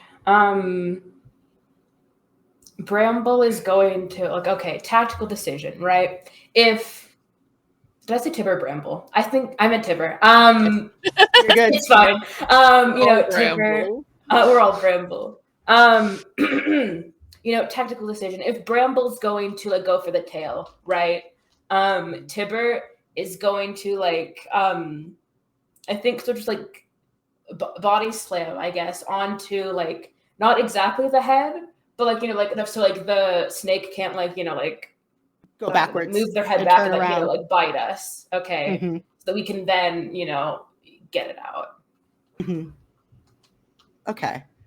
And for Varnish and also for Zach, you're going to come in later to hopefully get the snake outside. Now, because of how good those fucking rolls were, I'm just going to say you pin this thing. You pin it. You managed to pin this thing down. Mhm. Now, how to get it out is another question. Are you going to drag it out with Tibber with your hand staying on its head? I'd say so. Oh, are you talking to Tibber or me? Sorry. Both of you. Okay, I would say Bramble would tell Tibber to stay put, to stay on its head, and then he'll try to drag it out by the tail. Okay, and hear me out here, Bramble. Yeah. We could tie it in a knot, okay? To make it easier to handle, Like a garlic knot. What's a garlic knot? I don't don't think know. that's how snakes work. Suspend your disbelief, Jelly. So I think we can just look into a knot, okay? To incapacitate it, okay? And then we can get it out. We could maybe Irina can pick it up, fly away, drop it, at a great height. Or the hawk will be outside. The hawk will be waiting for us. Yeah. So we just need to get it outside of the ward enough for the hawk to get it. I say we tie the knot closer to its head, so that it's kind of it makes a when you put a cone on a dog, it would be like that, so it can't really bite us. So it's the coil is there to protect us. So it's Bramble will help you with that. Tactical pretzel. All right. Yeah. There is an arguable thing here that you do have chews to keep your teeth worn down, and it probably has holes in it that you can use as a little cone of shame. Tactical pretzel. Yes. Okay. You can't rob tactical pretzel away from me. Okay. Oh god, tactical pretzel. Sometimes that's the tactical move. Yeah. To tie your opponent into a pretzel. Yes. Okay, tactical pretzel. You tie this snake into a knot, Mm-hmm. and you get it outside just enough for this hawk. And for Varnish and for Zach, how far away are you dragging this thing? I think as far as we can, right? But without it kind of getting free or getting too out of control. And far enough that the hawk isn't aware of our hut. What's it called? Yeah. Our den, you can just camp outside the den. We want it to be a little bit farther away. The warren, that's what I meant. Yeah, I think that makes sense. Yeah. Okay. So, I'm not even going to have you guys roll for this. It's already basically incapacitated. It's defensive maneuver number 4. In pretzel. Was the pretzel? 4 was the pretzel all Or is along. it pretzel? You don't want to see 5, okay? 5 will look ugly. How did you and Buford make a pretzel? You don't know what you get up to. It's true. Oh my god. We don't. Now, you get this rattlesnake away from the warren enough. You see the hawk come down. You hear the rattlesnake like hiss a little bit, and then it's quiet. You see the hawk turn its neck. Thank you kindly. Now, you remind me of snakes every once in a while, and I leave y'all alone. Bonus, would you also Do like you have a give us a name? heads up if there's any coyotes? Because if we're not around, we can't find you snakes. So you could also, give a shout if you see coyotes too. I can. And what were you saying, little one? And he looks at you, Snowball. Snowball has finally made his way back. Do you have a name that we can call her? Do we just don't want to go out calling for every hawk tour that we see, right? You can call me Lester. Okay, that works. Thank you. And they take this rattlesnake in their talons and fly off. And the storm is still brewing. Do you want to try and run, or do you want to go home?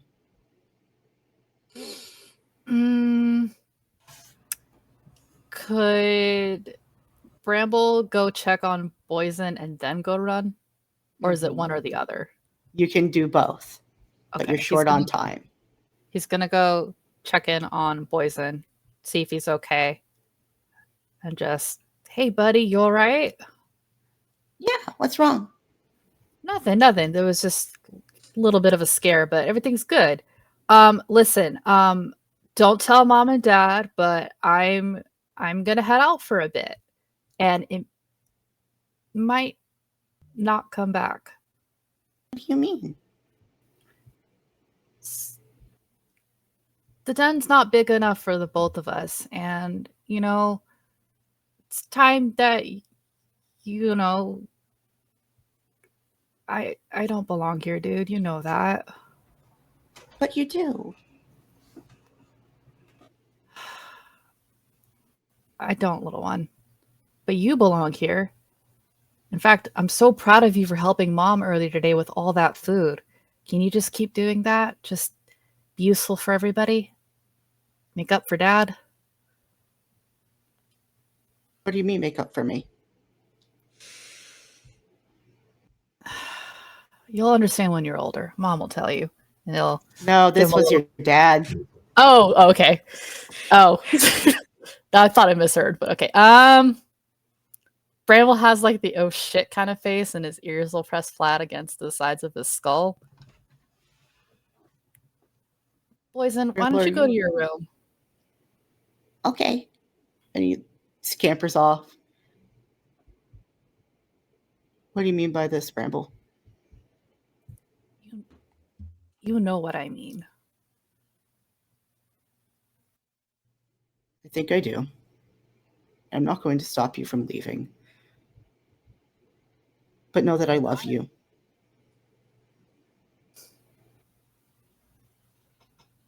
You're my boy. He feels guilty because part of him still blames his dad. And he doesn't say I love you back. He just leaves. Stay safe out there. Thanks. And does anybody else want to do something before they run? Yeah. Oh, yes. Sorry. I think after succeeding, they successfully pulled off defensive maneuver number 3 and 4. They're riding this high. Okay, so they're gonna be like, all right, Buford, you were the ball, man. You were the fucking ball. Okay, we're gonna get out of here. So I think Buford like pops up, holds on to I forgot my character's name, Tipper's ear, and sort of like balance it out. So like Tipper's more balanced and like ready to run. Okay, and they're gonna run together and try to beat lightning. Mm-hmm. Does Buford say anything? He just blinks. God, I know you can talk, man. I know it.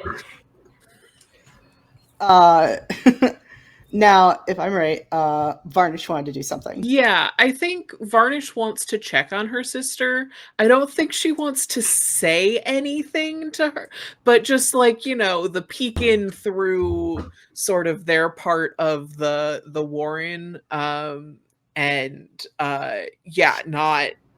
not say anything, but just make sure she's okay before she goes.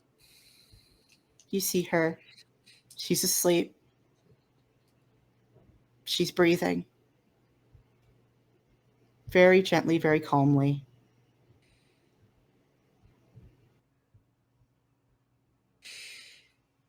I think Varnish takes a deep breath and just nods a little bit and has this kind of look of, it's going to be better this way, before quietly scampering out and into the smell of rain and cloud and lightning.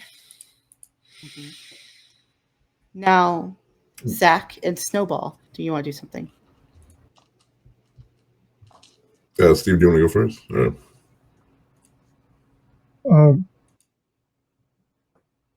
Just don't really have anything to do back home. Just get ready to run, I think. Mm-hmm.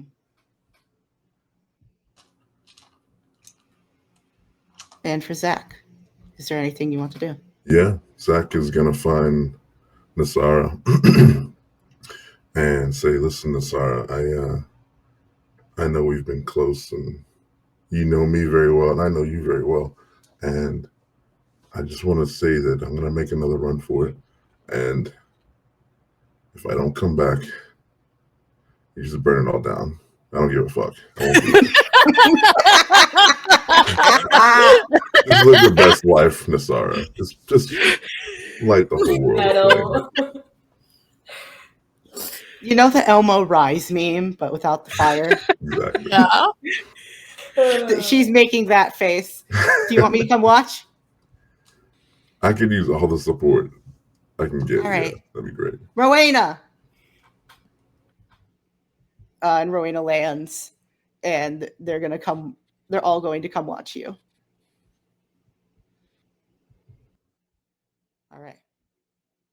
Now, run. The final run. Steve, how far are we, and can we take a break if possible? Yeah, we can take a break. We have enough time. Okay. God, Okay. I have to pee so badly. Please. All right. Let's take a break, everybody. Cool. How long? Sorry, go ahead. How long? Can we do 10? 10, 15? You can do 15. We have 2 hours in the next game, so you're good. Technically, we have 6 hours in the next game because there is no game 4. So I'm just going to sit here and vibrate for 4 hours. That's what I'm going to do. But anyway, yeah, take as long as you need. Okay. So let's take about 15, 20 then. Yeah, and sure. then come back. All right. Cool. All right. Awesome. And you're off. Welcome back, everybody. We are here playing Jackalope Run, Jackalope Grit. We have our wonderful donation incentives. $75 gets you $75 in store credit to our wonderful player Succulent Scribbles store, where you can get a custom little Pokemon terrarium. That's amazing. They're beautiful. Go look at them. And our little Jackalopes have completed everything that they have needed to do, and they have said their goodbyes. And now they're going to try and outrun lightning. Yeah. Now, rules for the run. What you're going to do is Roll straight 3d6. Add a bonus die if you use your Y. And then hope. If this goes wrong, I will argue that you can use Cowboy Blues to make this a success. The next level of success above what you have.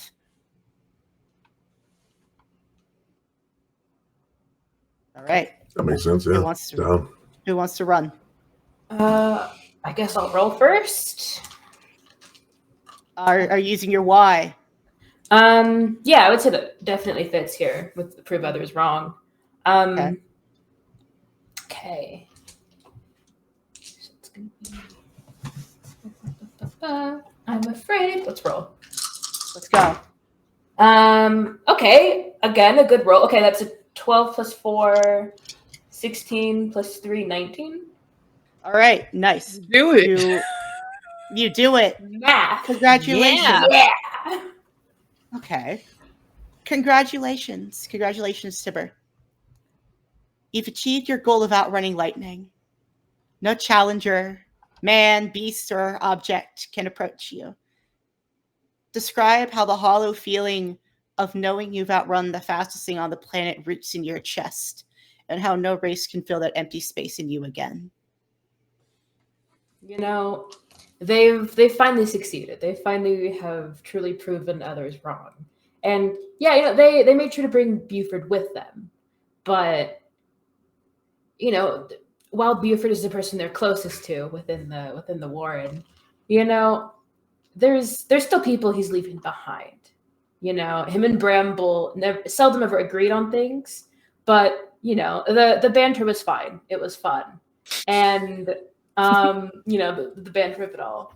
And you know, the reason that they finally have gotten to this point is, you know, they've teamed up with other people, not just Buford. So, you know, I think in a way it feels like, oh, okay, I'm finally doing this thing. This is what I want. I have Buford, but I'm still kind of alone because, like, you know, Buford doesn't talk much, and like what Snowball was talking about earlier, like what comes next. You know, I've outrun lightning. Now what? And I think that's what Tibber's going through. All right. Who runs next? I'm gonna run next. I'm gonna use All my right. Y to prove others wrong. 4d6, roll it. 16. Congratulations, you've done the impossible. Do you settle down, or do you feel that you can do it again? Tranquility and hubris call in equal measure to you. He's gonna do it again because he feels like I did it now, but was it a fluke? Am I gonna be a legend? I gotta do it twice to prove I did it. Now, who wants to run next? I'll go. And I am going to use my Y of prove others wrong. 4d6. Oh, not wonderful. Let's see. What is it? 13, actually. You do it. You outrun lightning, but barely. Describe how you just beat it and the adrenaline rush that makes you want to try again to do better. I feel like I've always been able to do it. It was just getting that first step. And even with that first step, I just knew I could do it. So what was the second part? Describe how you just beat it and the adrenaline rush that makes you want to try again to do better. Yes. But nobody was here to watch me do it. So it's like, what the hell? I just did it for myself to prove myself right. What's the point of that? I need other people to watch me and be jealous. The goal is to prove others wrong, but if no one's around to see it, it's like, did I even do it? So that's my motivation. Who wants to run next? I can go next. I think as the lightning goes and Varnish has spent the whole day, the whole past few hours really dealing with predators, coyotes, another rattlesnake, of running and of then not being being kind of useless because of the whole tactical pretzel situation that Tibber took care of, the beautiful tactical pretzel. And I think they they feel the guilt leaving her sister and leaving behind the Warren, and I think she's going to use her why and try to just forget it all and see the flash of her family in the next bit of lightning and take off ready to beat the next one. Do you roll for a d6?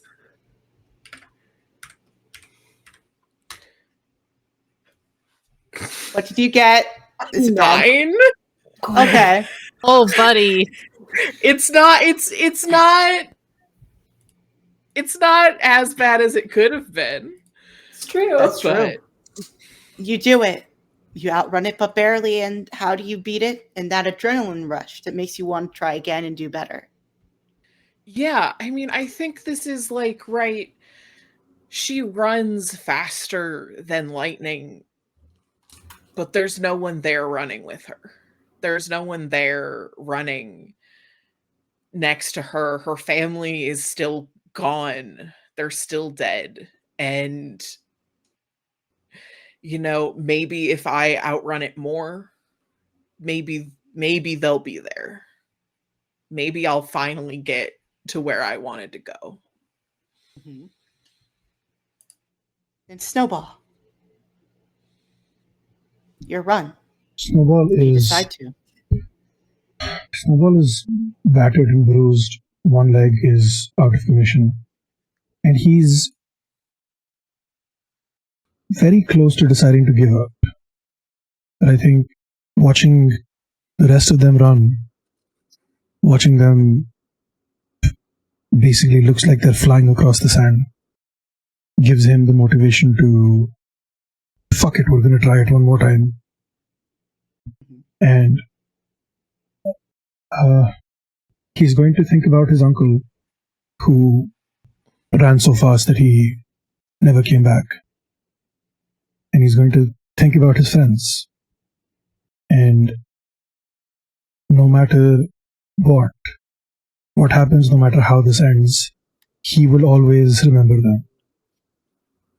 And he will tell, when he's old and grey, he will tell people the stories of his friends, of his family, and keep their memory alive that way.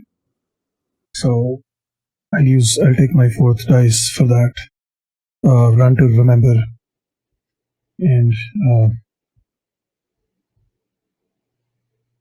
that's a 13. 13? All right. Yeah. You do it, but barely. Describe how you just beat it, the adrenaline rush that makes you want to try again to do better.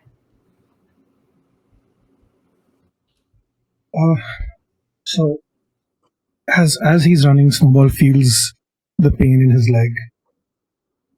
It's his stronger leg, so it's kind of hindering his speed. He doesn't like the fact that he's not as fast as he should be, and but he still feels the adrenaline rush that he gets when he runs, and thinking about his uncle, about his family, tears streaming down his face as he rushes past the lightning. Lightning hits right behind him, and it basically sends him flying forwards, which is how he beats the lightning. It's not that he didn't do it himself, right? But he still did it. And sure, it might be a win. It might have looked like a win, but he knows it wasn't. And that's going to push him to keep going. And that's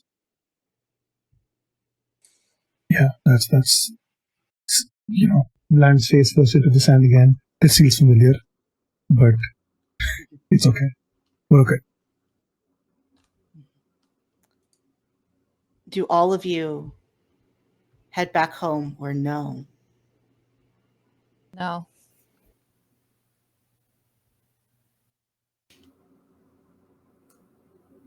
I think, Buford and Tibber, I think they keep, just keep running to find out what does come next. And, I think maybe they eventually find, they try to leave the desert. And, Tibber's going to turn to Buford and be like, okay, listen, now would be a great time to say anything. Okay, I know you can do it, and we both know that you can do it. Okay, I just beat fucking lightning, man. Like, come on, give me something. All right. We'll work on that. And yeah, I think they keep running off into the sunset to find out what does come next. Mm-hmm. Now, for our other jackalopes. Now, I did hear a no, and for Bramble, where do you go? He feels a little hopeless. He feels a lot of regret, but he feels like he can't go back because that would be admitting defeat and admitting that he doesn't have a use.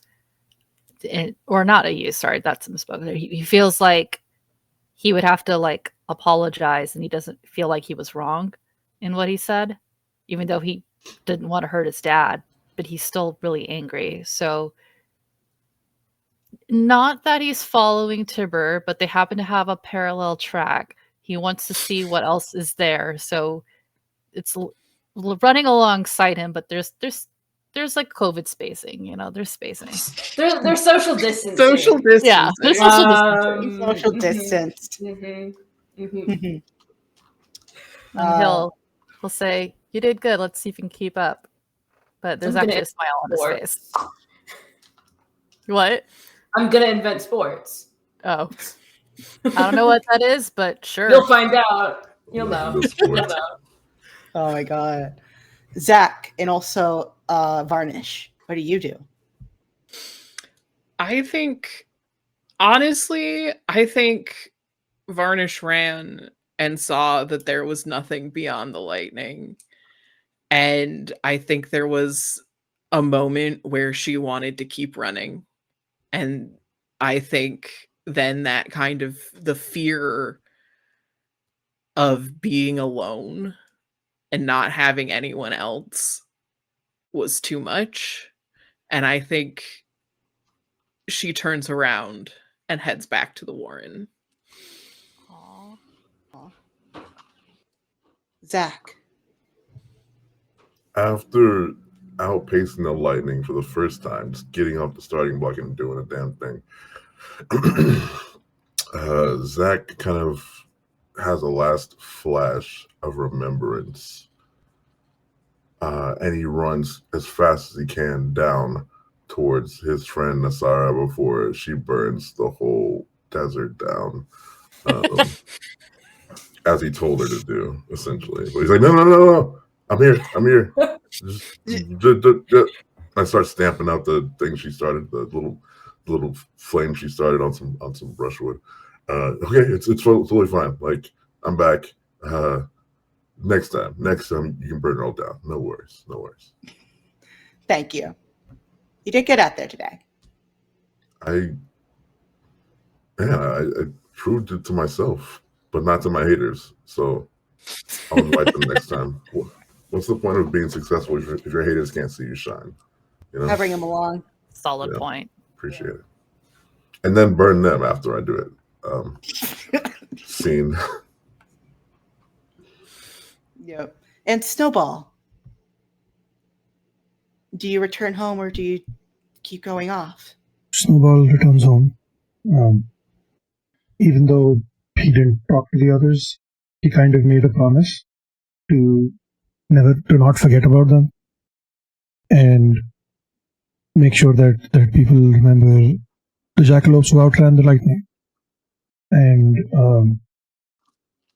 every few days or so, goes back onto that cliff and waits till sunset to see maybe they might come back.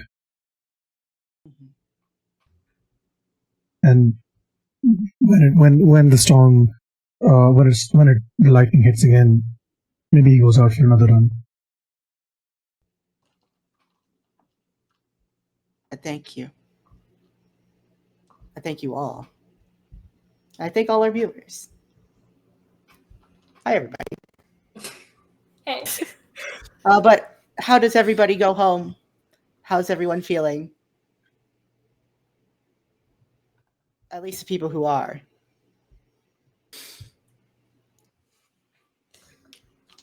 I think Varnish sneaks back in and into the warren, into the burrow, and just curls up to sleep with her sister Holly. And we kind of flash back to that's the memory that she had earlier, where she and Holly and all of their other siblings were all cuddled together.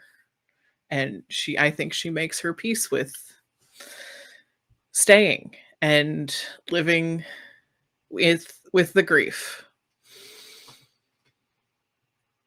Yes. Yes. Yes.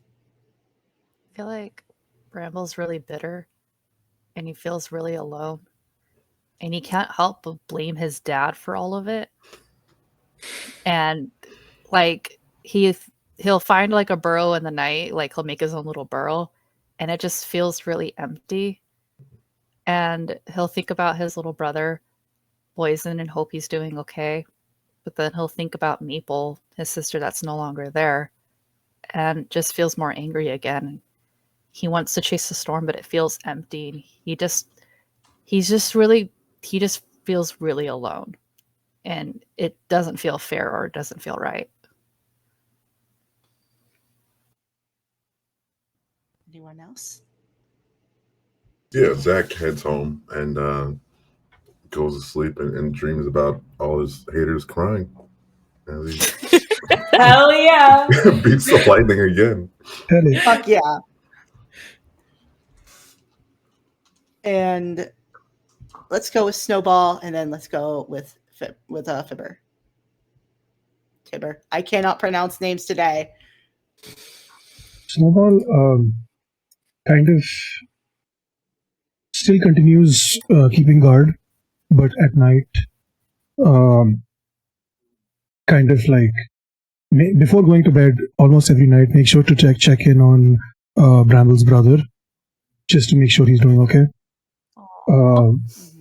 And when he's old enough, teaches him or like runs with him, and if he wants to chase the lightning, kind of shows him how, and tries to do that for all the kids, making sure that they understand the risks and they don't go off and do it on their own. He'd rather be like a presence to help them understand their own abilities and then make the decision if they want to do it themselves, instead of doing it behind the adult's back and then getting hurt. So kind of like the guardian for the kids, to make sure, yeah, basically just for and also make sure that he tries his best every once in a while to catch a game of stone between lines with Zach. Bramble's gonna take back everything he said about Snowball. But he's not there, so he won't. He won't. He doesn't know. That's the thing. He doesn't know this, so he doesn't take anything back. But if he was there, he would. Yeah, and whenever Snowball talks about his friends, he always starts off talking about Bramble, like, there was the shithead I used to know.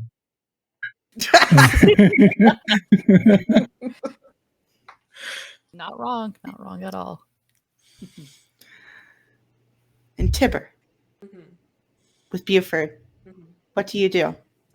You know, I think they keep running, and I think eventually they do find their way out of the desert, you know, into somewhere that's more green, you know. And, you know, true to what, you know, Tibber set out to do, they do start the meadow branch of stones between lines or whatever. And you know what? Maybe occasionally Tibber and Buford do come back to, like, you know, bring their team, compete against, you know, the Warren, you know, really make a name for himself. You know, like, yeah, I started this league, okay, and you know, I think Tibber and Buford go on many other adventures, and yeah, you know, maybe Buford finds a nice lady toad. You know, I think that's what's deserved. And Tibber becomes a fun uncle. You know, and then the other toads learn about rock between lines, and yeah, that's Tibber. Oh, that's adorable. That is adorable. But I believe that calls it, Steve. I apologize if I couldn't make it longer. It's fine. Don't worry about it. I have a plan. Thank you. I don't know what that plan is, but it better involve you getting sleep after this. Vibrating. I don't know why I said that. It's so fucking weird. I have a plan. Don't worry about it. So ominous. Perhaps. Nice. Now, who wants to go around robin? Let's go back order. Gray, you're up first for who you are, what you do, and also plug your stuff. Yeah. My name's Gray. IRL, I'm a user experience designer. Other than that, I am just a really excited fan of TTRPGs and actual plays. You can find me on my very unactive Twitter. Aliengenic, the word alien, and then GENIC.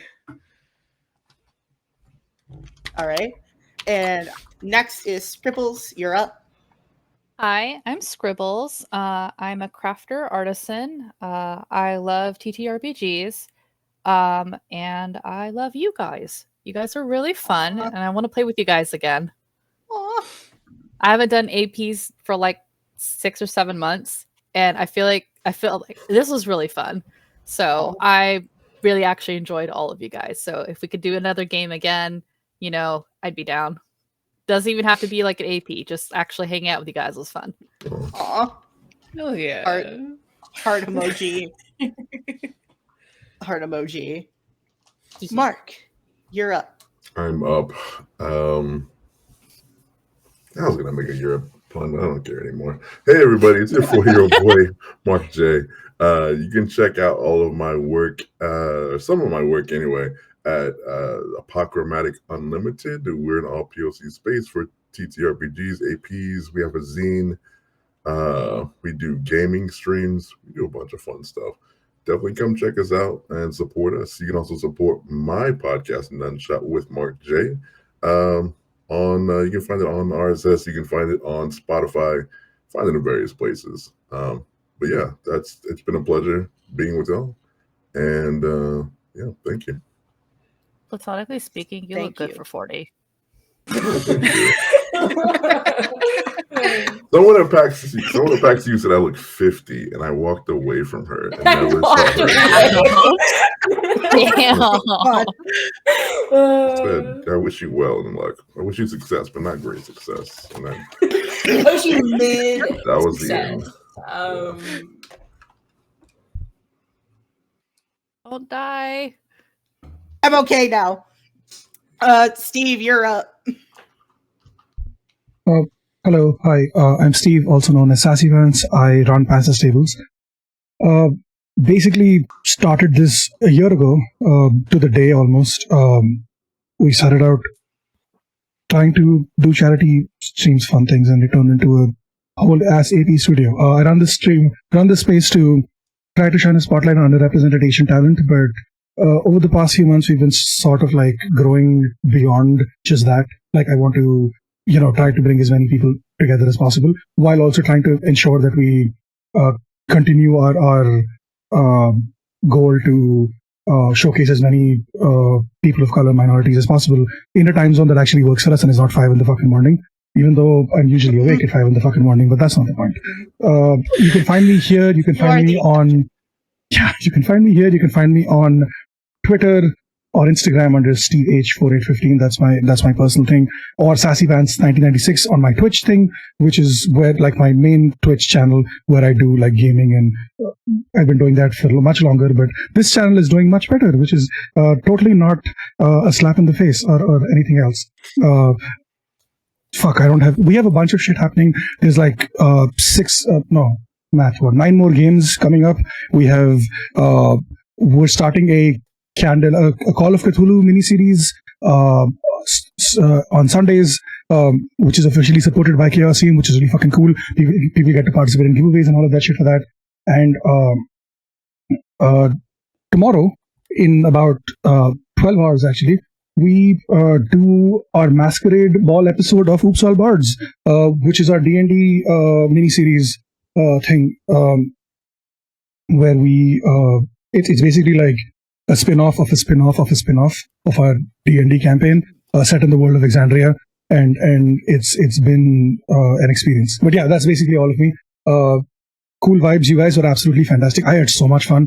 This was great, and having not played with any of you except for Jelly before, this was like really cool. And I'll save the rest for like stars and wishes, but you were all fantastic. Yeah. Aww. You're fantastic, Steve, and so is everybody else. Yeah, thank you for putting this all together, honestly. Yeah. Thank you. We're putting in so much work, and I wish you success, but also rest. Yes. Please take a nap. That is last time we did this, I put out a feedback form. All the feedback forms said, get more sleep. That is all that it was. Did you ignore it? Did you listen? Did you take take that feedback? No, I did. See, after this event, I'm going to sleep for 2 days straight, right? So I will get enough sleep. So it's just not at the correct time. That is the problem. No, I'm familiar with that. Yeah. You'll get there. Lewis. We'll work on it. All right. I am Lewis Wolf. I'm a disabled actor / artist / podcast producer, mostly in the audio drama space. I did casting for Soul Operator, which combines solo TTRPGs and audio drama. Absolutely check it out. It's cool as fuck. I am in the custody, I guess I should say, of the Stygian Catalyst podcast network. Really cool shows on there as well. And then I'm producer of All at Sea. It's a microfiction podcast. And then producer of Rhapsody the Exiled, which is a Frankenstein retelling currently in the works. That's cool as well. All of it is in my bio on Twitter at @itslewis_w. You will see me tomorrow for the Blades in the Dark game 8. Hyped for that. And then I am a player in the Call of Cthulhu game, which I'm also particularly psyched about. There may or may not be character art. What? May or may not be drawn by me? Huh? But yeah, that's my deal. Yeah. Oh boy. Oh no, it's my turn. Hi, everybody. When I said too many hats, I meant that.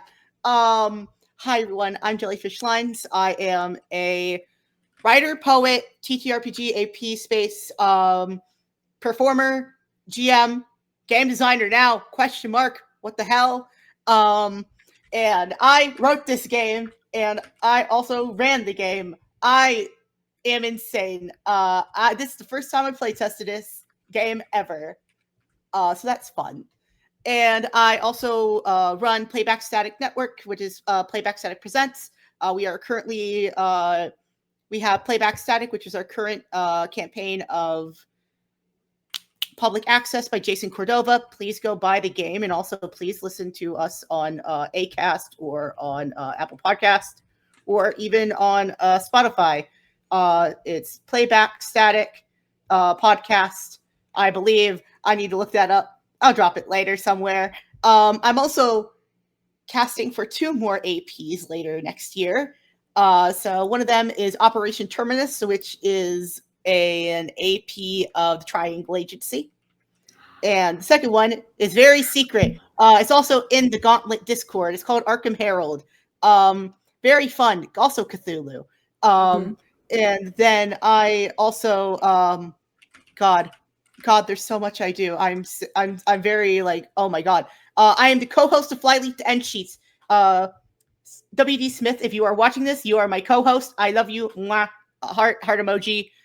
We cover and talk shop mechanics of TTRPGs, narrative design of TTRPGs, how those interact with each other, and also generally like how games work and how they develop, and also like why are they cool. We covered public access, and we also are covering our second episode is going to be Eyes on the Prize, which I played with Steve as a player. We're covering Eyes on the Prize in our second episode. And then our third episode is a duo. We're covering Metamorphosis Alpha, the first science fantasy, TTRPG, and also Alien, the Alien RPG. Sorry, that was a lot. But yes, I hope y'all have a great night. Thank you for donating, and I hope you are all wonderful and you all have a great day.